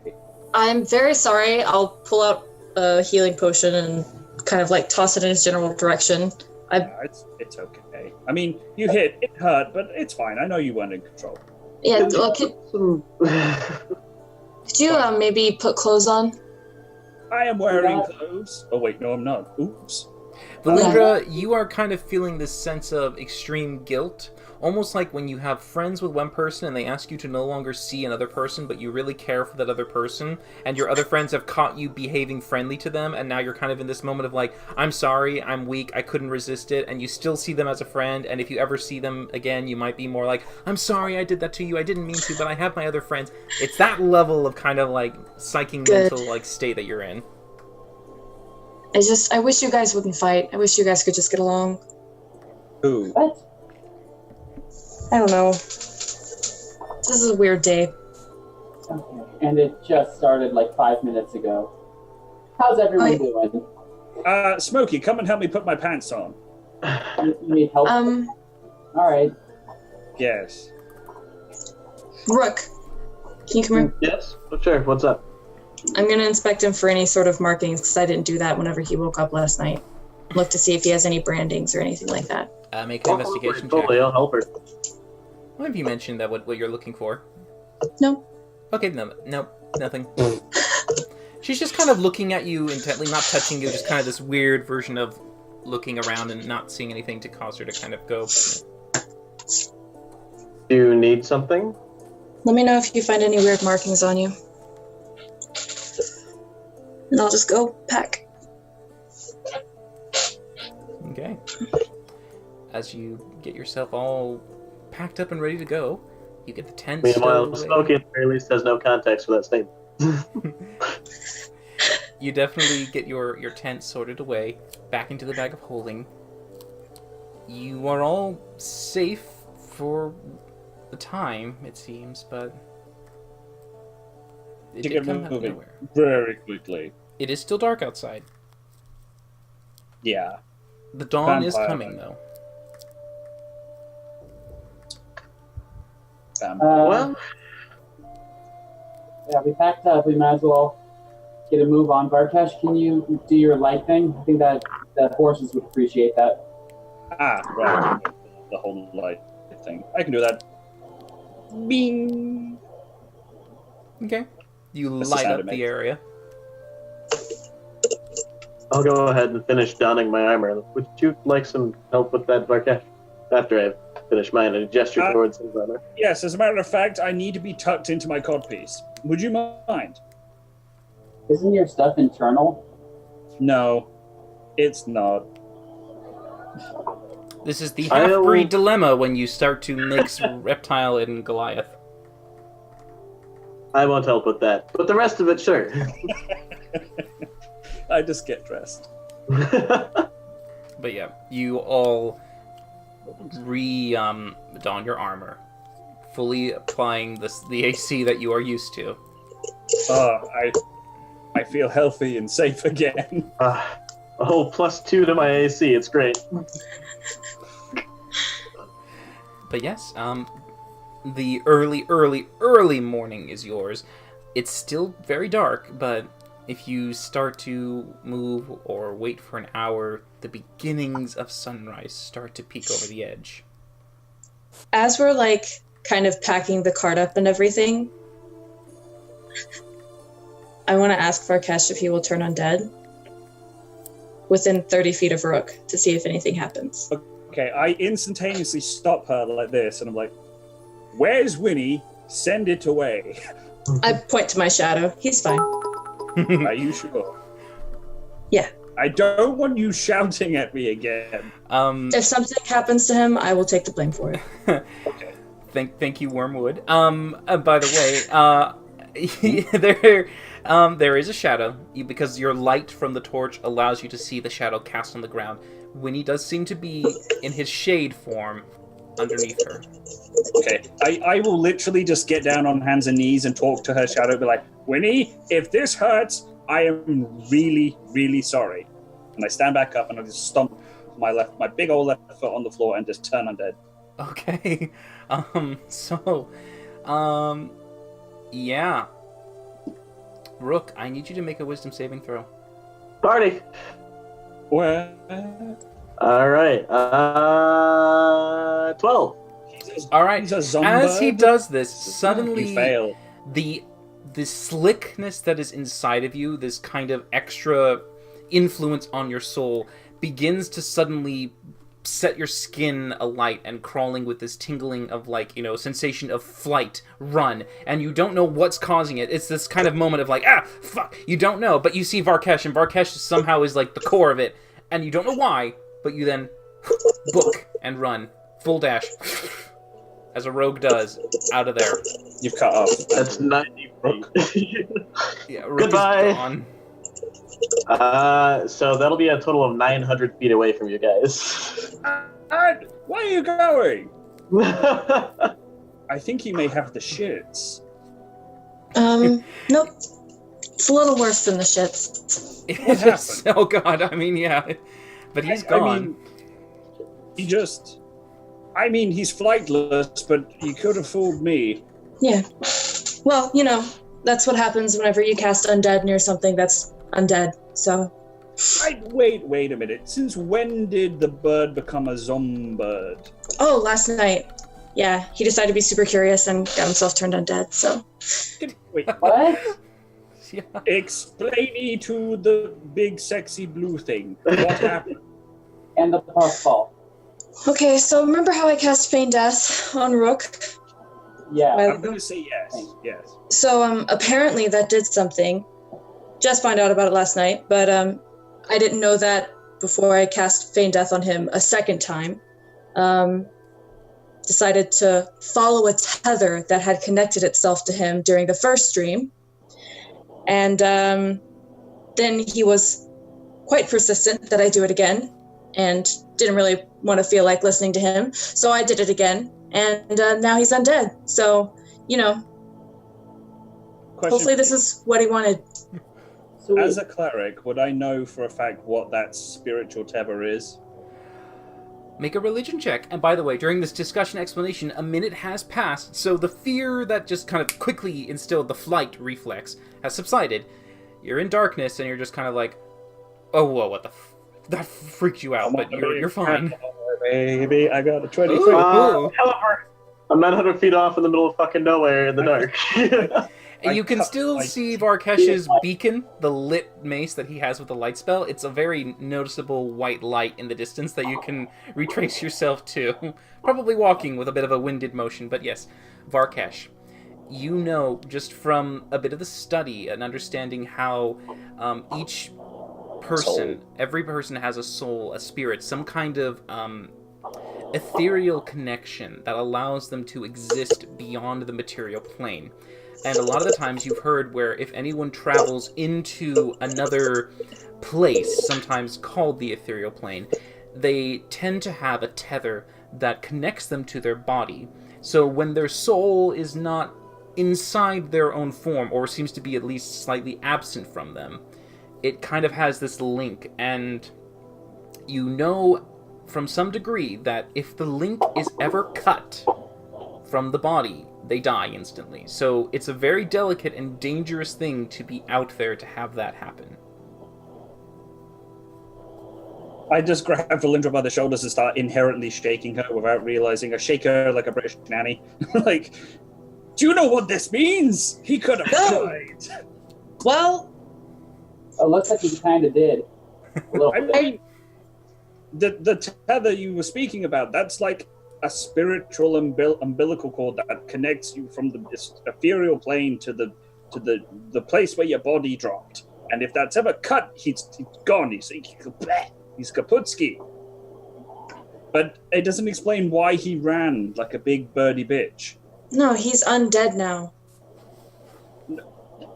I don't know how. Maybe Rook knows the answers. If his body went to the ethereal plane, that's where all the big bosses and the big bad sometimes exist. So maybe he picked up a hitchhiker.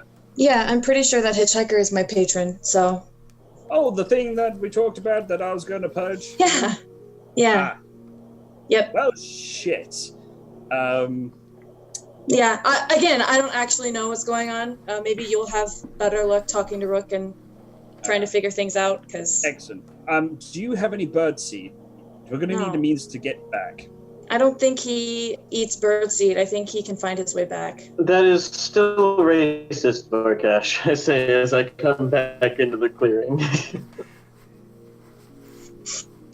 with Rook's return. Well, I don't know. Maybe he eats birdseed. I mean, I do, but it's still racist. Did you have a nice walk? Varkesh, your And internet if you want to call error a walk, sure. Yeah, y'all's internet is freaking out. Yeah, sorry. we had a freeze moment. But Varkesh, you're back. They couldn't hear you. Hooray! Freeze moments, because I bet that left a fucking flattering image. You actually were pretty okay. You were just kind of just standing there, blank smile for a moment, just kind of like, Okay, good, because last thing I want to do is like be stuck like picking my nose or some shit. Yeah. I don't think any one of us have pulled a Mercer face yet, so we're fine. Early days. But still. I mean, yes. Yeah, go ahead, Smokey. Valindra, you have the power to make living people undead? No. No, that's not me. I can't take credit for that. Yeah, no, I didn't do that. That was all Rook and my new patron. Our new patron? I don't actually know. I don't know what your relationship to him is.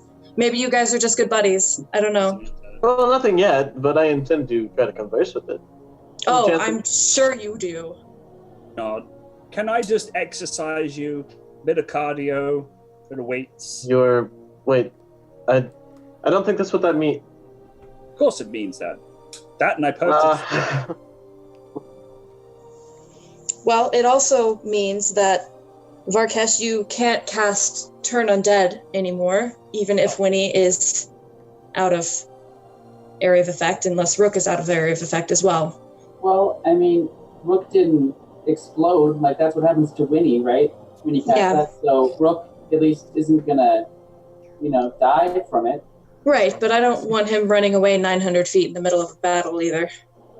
But we just have to poke him a little bit, and then he'll snap out of it. It's like, I just throw my hands up and go, you know what? As a forge cleric, I'm going to forge myself a leash and a collar. I might as well be a dog. I'm bloody restricted on everything I do. That's not fair.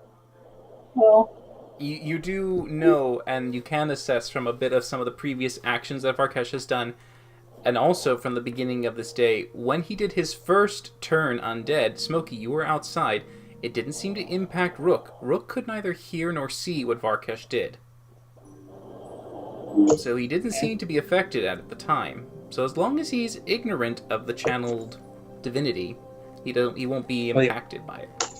Well, yeah, that's because he's out of range. All undead would not be affected by turn undead if they were out of range. As you would know, Varkesh, specifically from the spell, they have to see or hear you. If they're around the corner and you didn't say anything, or you just raised and made a quiet, silent burst of your radiant energy... This is interesting. This is interesting. We may have more problems. I'm going to take a dagger and cut my palm. Varkesh, try to heal me. I just look at Valindra going, Well, come on. I mean, no, don't look at me. He's his own person. He does what he wants. I have no involvement in this, surprisingly. Ding! And I heal him. I heal and word him at level 1. Okay, yeah. So, with one a dagger poke is 1 damage, and a healing word is more than that. You do heal. Your cut does reseal, and the flesh that you have is able to heal. So that still works. That's good.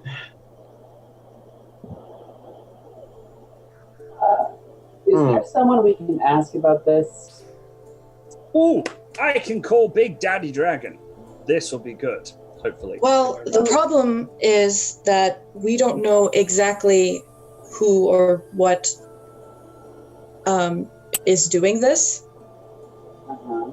So it's hard to find a place to start, because I'm assuming it won't be the same for every thing that we encounter. I don't know if there's a typical...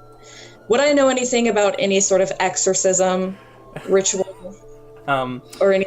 Is this something that clerics could take care of if they were high level enough? Make a religious check, I suppose, for you. With advantage because of my past? I mean,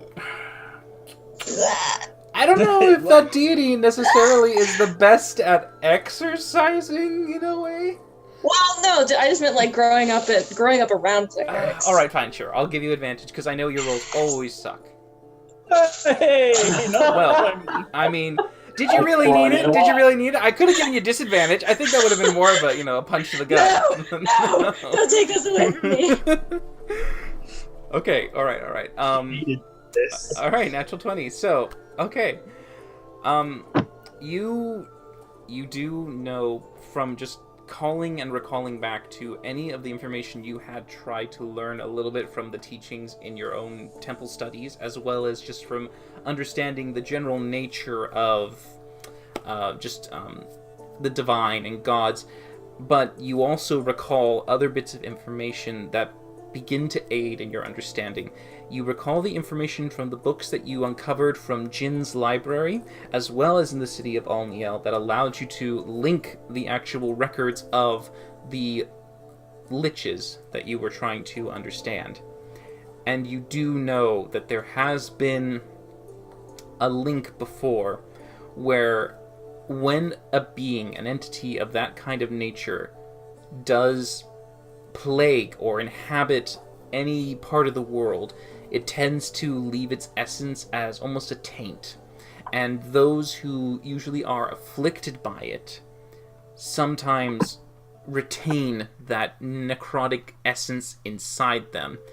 You've heard this has been familiar with creatures that when they do damage, your health cannot regenerate past a certain point.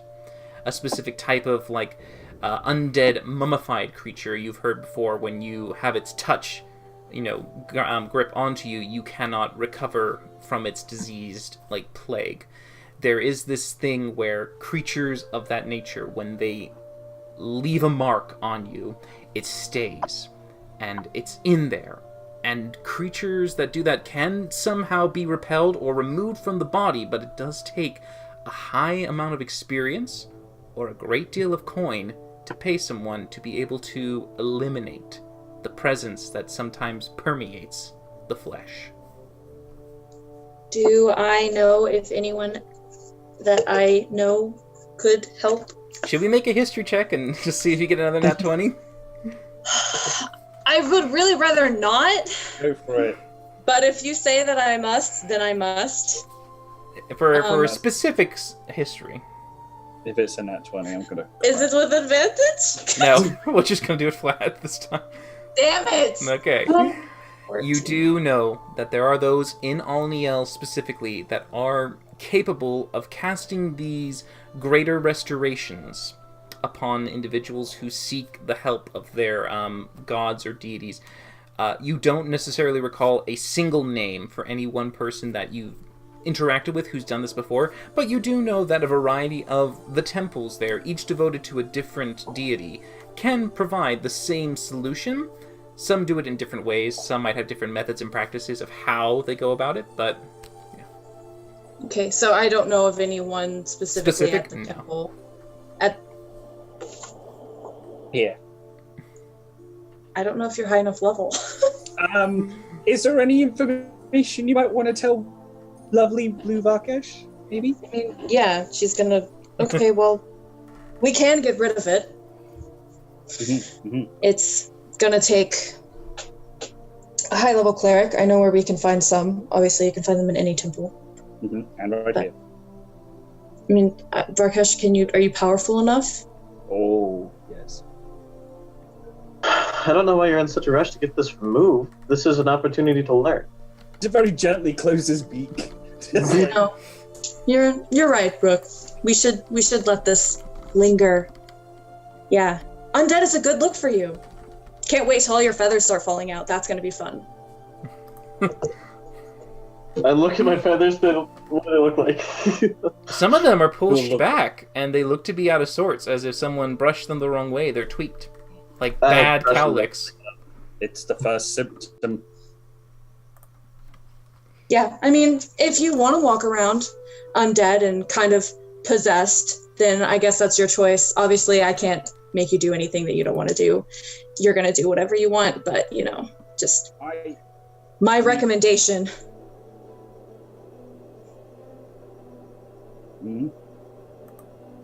Yes? Rook is just glaring at her at this point. I mean, it will take me a lot. I would need to rest, but I think I could.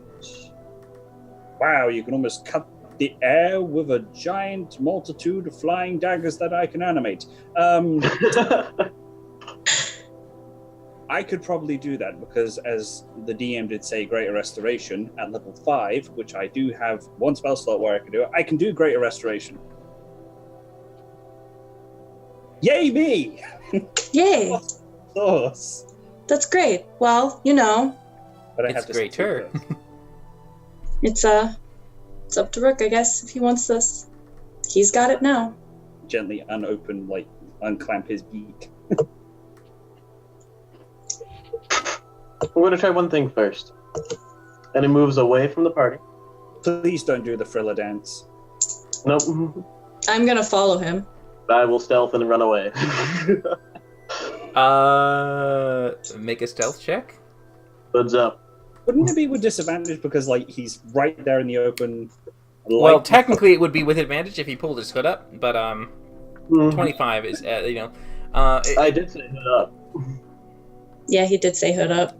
Okay, I'll say you'll be flat as opposed to disadvantage because you're kind of right in the open. You have to start ducking and hiding, and they'd have to try to have a hard time following you. Still, 25 is pretty darn high. It beats their passives, but they're going to perceive you. Guys, you can make perception checks if you want to see where he starts to bob and weave. Belindra's just like fucking Terminator locked. All right. I mean, the numbers technically don't quite match. I'm but just you excited did- I got 2 natural 20s tonight. You did get a nat 20. So just to kind of make it fair, Well, re-roll your perception check and add the additionals to it. If you score anything lower than a 4, you technically don't see him. So you still have a chance of maybe not seeing him, but you have a very strong chance of spot him. I'm gonna keep my distance, but I am going to send Winnie after him. I definitely see him. Well, being that I'm reasonably certain I'm hidden at this point. Actually, can I just pop? Well, no, I'm not gonna do that. I'm just gonna have Winnie follow him, and I'm gonna look through Winnie's eyes. Okay, yeah, all right. Well, being that I'm reasonably certain that I'm hitting, Rook will sit down cross-legged and try to focus inward and see if he can, in any way, make contact with whatever else is hitchhiking in his body.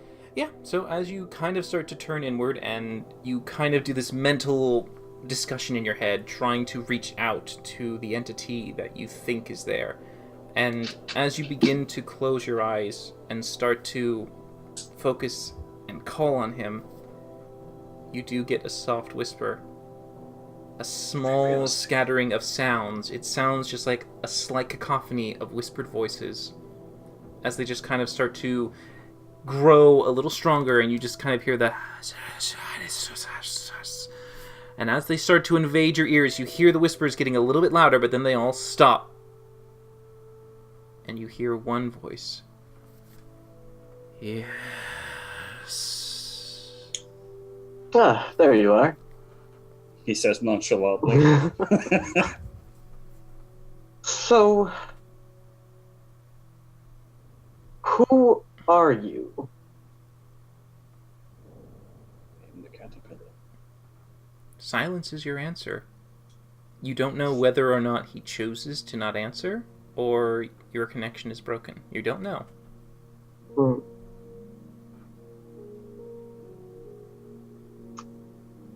What do you see?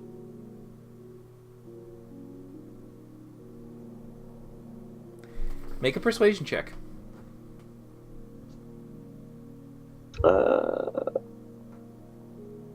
25. All right. The voice returns, and you see... Well, you don't see anything, however. You hear that the presence settles next to you, and it seems to just kind of continually invade your mind. Life.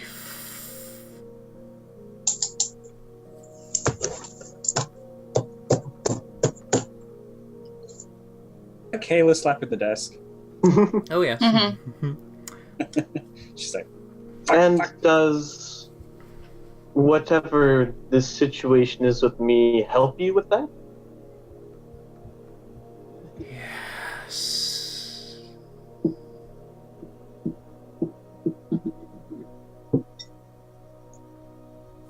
How?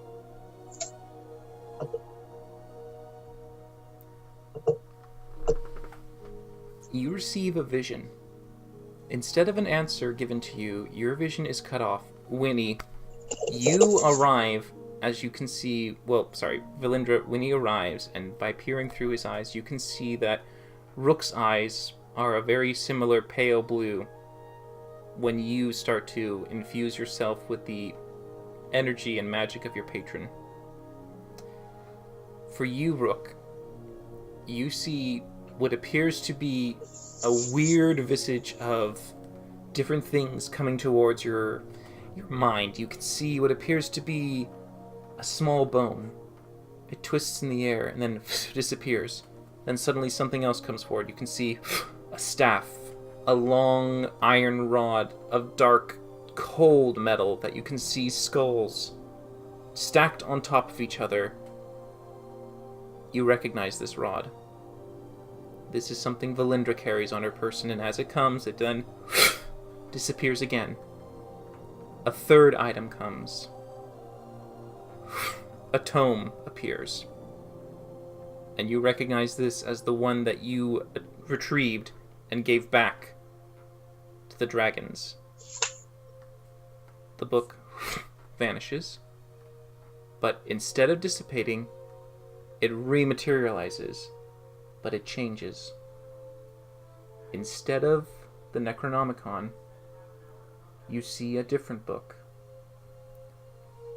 A spell book. One that belongs to one of your companions.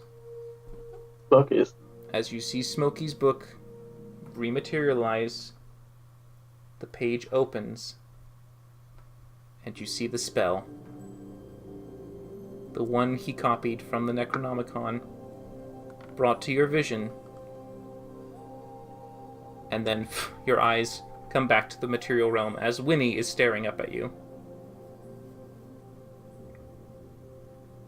Huh.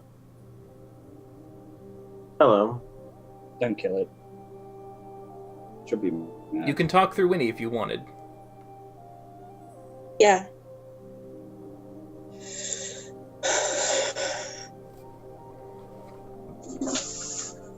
I'd like to know that that spell that Feline friend copied is apparently one of the links needed to bring your patron back. Well, that's good to know, I guess.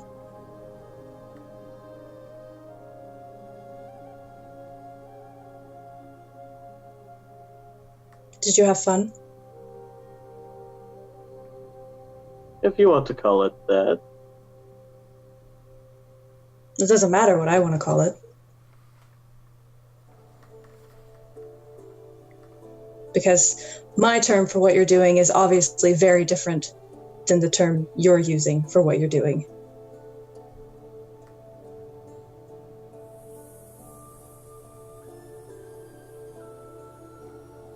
You wanted answers, yes? Fastest way to make it happen. Not like this, Rook. I didn't want you to get involved. I didn't want anyone to get involved. That's folly. Anybody who comes in contact is involved, whether they know it or not. Not That's directly more with him. for. Not directly with him.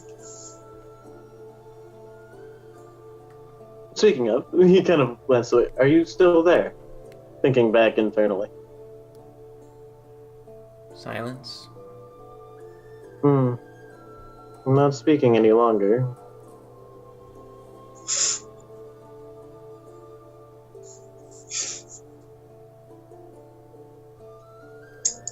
But I've learned. All I think I need to know for now. And I'll stand up and start moving back towards the party. Okay. I'm gonna follow him with Winnie. Winnie's gonna walk back with him. Yep, like a faithful dog, Winnie follows next to Rook. Returning to the rest of the party who have just finished putting away all their things, stacking up the cart, getting it ready to go. Actually, I would have been during this time, I would have been poking and prodding Smokey. Okay. You poke the fluffy cat.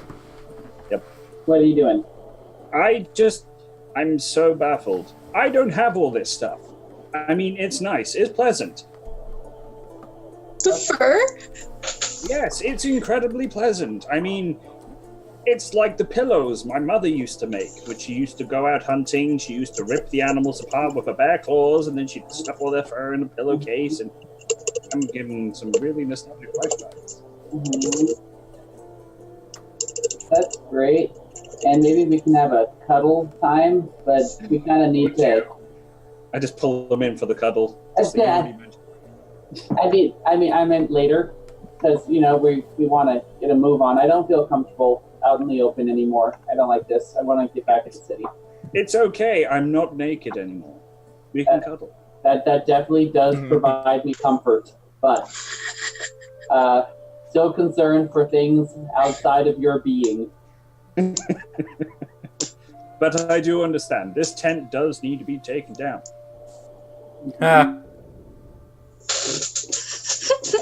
Well done, Andrew. That tent, you gotta take it down now. Never gets it, and you got it before anyone else. I'm so proud of you. Okay. I'm not beyond understanding the double meanings. I know. No, I'm not saying that you never understand. It's that usually you're always the last one out of the gate to usually understand. But this time you got it really quickly. I'm so proud of you. But anyway, yes, I will disassemble the tent, and then I will take down the tent. Yeah, yes. And it's packed and stowed away into the cart as Valindra, you return to your own senses as Winnie and Rook have also rejoined the group. As you all gather yourselves, the breaking of dawn begins to peek over the edge as the light once more comes to the world. You're able to easily get back onto the horses, back onto the cart, latch the one horse in the back, as the adamantine chains are loaded onto the actual cart rear. Where do you wish to go? During this period, Rook will actually think of Arkesh. Well, I have all the knowledge I sought out of this experiment. We know what we need to do next to find out more. Whenever you're ready for that situation, I'm ready to undergo that exercise of yours. You are going to enjoy it, my friend. You've never seen an exorcism performed by a Dragonborn before, have you? I haven't seen an exorcism performed in general. Same here, but I'm so looking forward to performing it. Well, that definitely inspires confidence. It'll be great. I'll be laying you across an anvil. I'll be staking swords everywhere. That sounds even... I don't think I want to do this anymore. Just grab him and make sure he doesn't go away. It's this is happening. They're not all quite that bad. Just stroking him, shh, it's okay. The awkward moments intensify.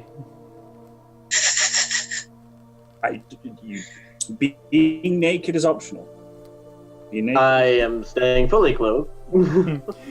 Hey, maybe Valindra could just make you dead again for it, and you won't even remember. I feel like that'd be counterintuitive.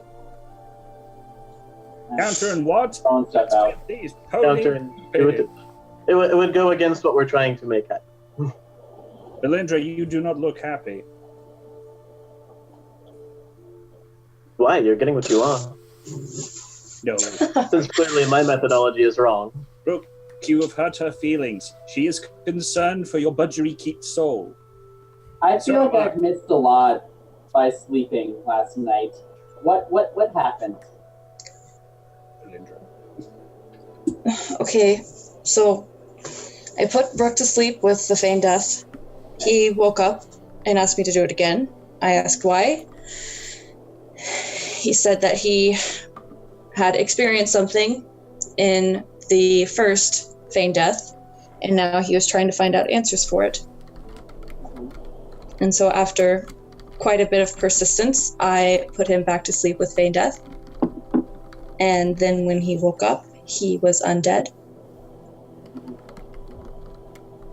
And that's really all I know. Somehow it was connected to my patron, and now my patron has a connection to him.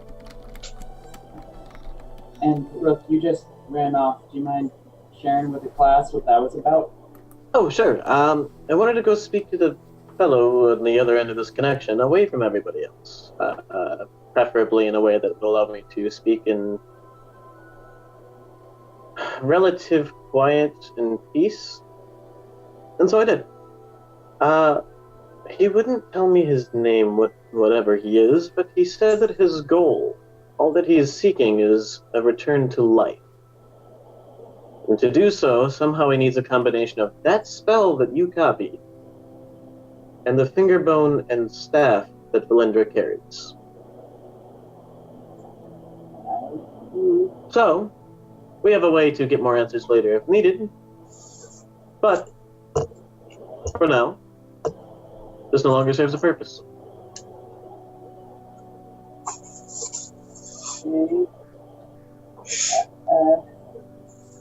What was the spell that you copied from the book again?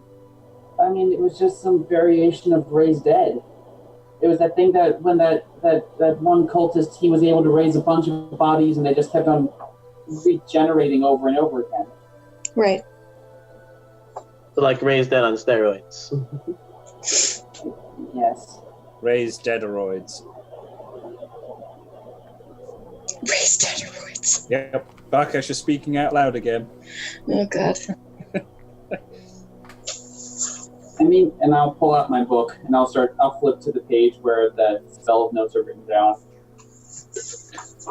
I mean, Destroy it.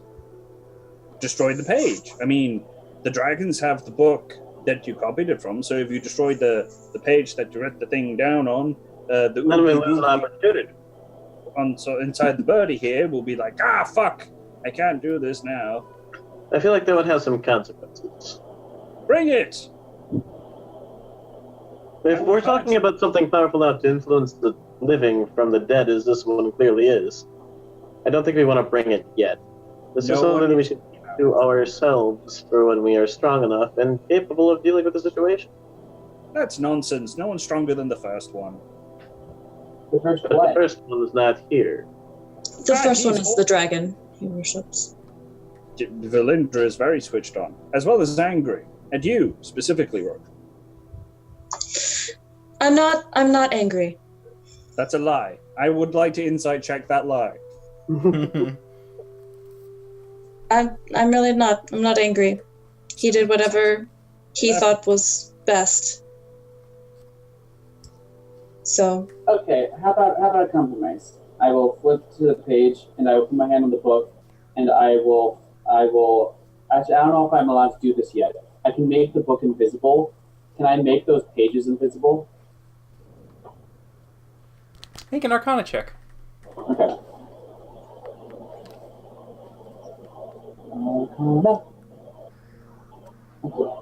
22. It takes a little bit of focus, but you're able to begin this kind of cloaking magic, and instead of it originating out from the external, you make it start from the internal, as the page begins to be the start of the invisibility, and then stopping it at that point. Okay, so we have access to it, but no one can see it, not even me. And that's just going to be a little placeholder. And, I mean, I'm open to suggestions about what we're going to do about this knowledge. I mean, is there anyone we can ask? I mean, I don't know much about undead. That's not something that I was really raised with. Is there an expert we can consult? Or Barkesh, you're so patient. Yes. Good boy. I take. You watch yourself, Fluffy, or I'll stroke you the wrong way. Yes. Is there really a wrong way to stroke it? Yes, there is. There really is. Oh God. See, this is what this has devolved down to now. This is what happens when Blackish plays games. Alright, what will happen? We go home, we tell Jindrit, or Jindrit, that's it. The problem has blah blah blah. Please can we keep the whole my dad is involved thing a secret? I really don't like being bit by actual dragons. I mean, Well, Yeah, why no. would they not like you for what your father did? Well, guilt by association is a thing. I'm quite familiar with that. If you forgive the pun, Brooke, I don't want to be tarred and feathered with the same brush. Oh, no, I understand. But we'll go back, we'll inform the dragons of specifically what happened here, leaving my dad out of it, unless it's entirely necessary to tell them, and then we will go get absolutely tit-faced drunk and have lots of food.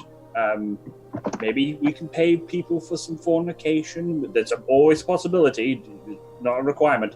And then I will try and speak to my god and see if I can find out any information after we purge the budgie.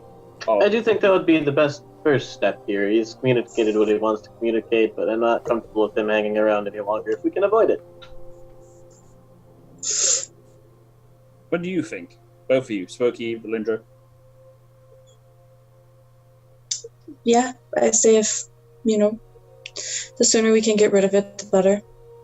So so we're not going to tell them the dragons about your dad. We're going to tell them about Valindra's patron and now Rook's new buddy, because I think that they know a lot about liches. They were around back then.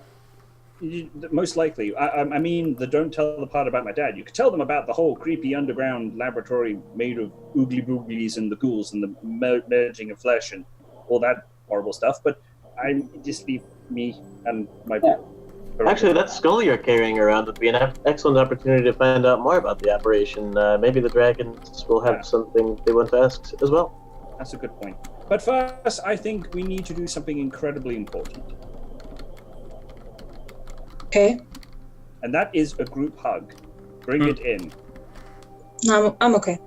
No, bring it in. Nope. You cannot escape me. I'm going to dimension door 500 feet towards them. I will burn that spell slot. Why not? I will use locate object and track her down. Okay, I mean, you can certainly locate almost any object you're familiar with on her. Yeah, I'm just moving towards the city. Just like you hear in the background, like the birds are like flying out the trees as I roar out. It's like, I'm gonna get you regardless if you want it or not. So Varkesh ran off? I mean, you're all heading off in that direction. I guess Varkesh will not be steering the cart towards Valindra. Someone else will have to. I'm not gonna like just run off. But she's just obviously ported away. I will hug Rook and I will hug Smokey because they cannot get away. So I'll squeeze them really good, and then we'll get in the cart, and then we'll chase after Valindra, and then I'm going to bide my time and get her when she least suspects it. All right. Yep. You've thrown the gauntlet down now, I'm afraid. With the... Well, we're in this touchy-feely mood. I'm sorry about the dagger, Smokey. I think you can understand I was a little stressed at the time. It was still a bit too far, though. Yeah. Yeah, I mean, apologies, right? Yeah. You just should know that I recognize it was much. I mean, I've always thought that you had like a really good judge of character, and I mean, I'm not really sure what it was that kind of tipped you over the edge. Well, a combination of the stress and, well, I've spent a lot of my life with people expecting very specific things of me to the point where a lot of the time it felt like I didn't have my own individuality. I suppose it's a bit silly being that I'm off on my own as an actual adventurer now, but I still don't like when people tell me what to do.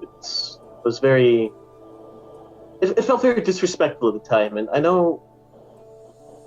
Look, I'm just sorry. Okay, can we leave it at that? No! This is really nice. But can I ask you something? I mean, you already did. Have you? Okay. Oh, no, go Smokey. No, it's only fair, but what did you want to know? I mean, I get the feeling that it was kind of, I don't know, you were stressed and stuff, but I mean, have you ever hurt someone without meaning to? It's like, because you're really good with your weapons and stuff. Not without meaning to. Perhaps there have been situations in my life that encouraged me to do such things that I've come to regret later. But it's always been intentional at the time.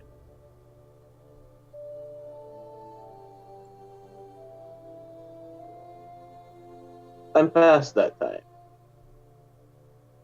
I hope. So, when you were trying to, help Valindra with her patron and get answers and all that stuff, is there anything else in it for you, or are you just helping her, or is there something? Well, the thrill of new knowledge, for one, that's always a bolster for me, but initially it was just to help her, yes. But now I want to know more. And you're okay with becoming undeadified? As long as I need you to learn more. I think undead is alive. I'm already dead. Undeadified is returned to life. He's just dead is what I'm worried about. Undead is just dead. I mean, at this point, it's a fact. I have to deal with it or not. And right now we're working on, yes, some form of dealing with it. Or not dealing with it, depending on your perspective. With the whole exorcism thing with Varkesh, I'm still concerned about what that's going to be. You're gonna love it. My magic's gonna seep into places you never knew you had. I said that out loud. This is Varkesh thinking out loud again. Oops. We're in a cart. We're in a cart. We're in a cart.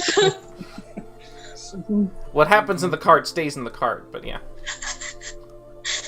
No one talks about Cart Club.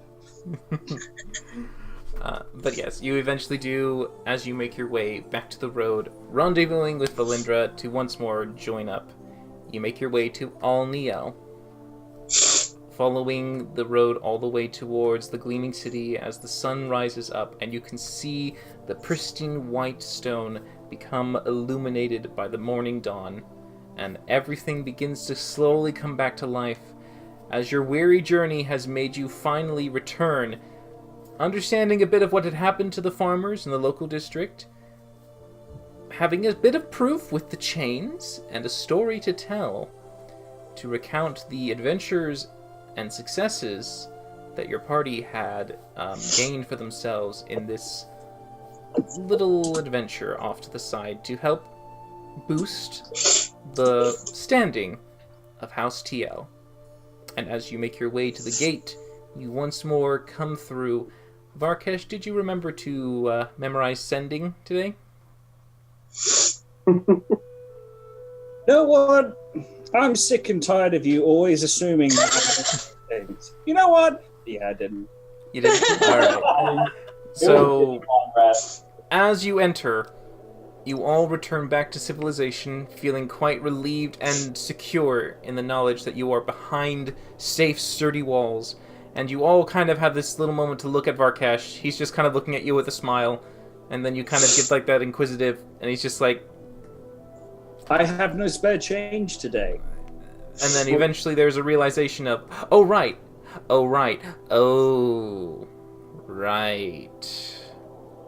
And as the moment of, there's no way to contact Jin strikes across all of your minds, that is where we'll end it for tonight. Hey. To the Golden Lily. As you will get to find your own way to return to the Dragon District inside the city, despite the fact that you have no means of directly contacting a gate. I mean, there's sort of Smokey. I got in That before. pointy thing. Oh, he can definitely. Smokey can do it. Smokey can infiltrate. And Valindra can dimension door, but yeah, you'll just have to start burning some stuff to do it. But yeah. Yep. But yes. That was a fun session. Congratulations all. So many crits, so many 20s, so many 100. rolls on Barkesh percentile back. dice. Barkesh is loud and proud once again because past couple of sessions he's been a bit low and mopey, but he's back causing problems. But yeah.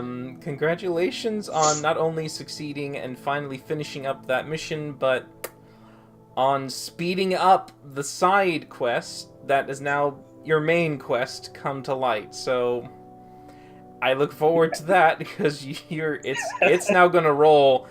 I was expecting you guys to maybe get about another level or two of experience under your belt in those times for the game, but way to go, Rogue. you know what? Head on in at level 9. Why not? Give it a shot. So, God. with that in mind, thank you everyone who joined us today. I hope you enjoyed the little session with us here in the campaign of Ages Past. We always will stream every Sunday at 6:30 p.m. Pacific Standard Time. And of course, you can check out our other campaign that we run on Tuesdays. Again, 6:30 p.m. Pacific Standard Time. And any time you spend here or there accumulates HOTA points and loyalty points, which you can spend to help influence the game by booning or baning the players in the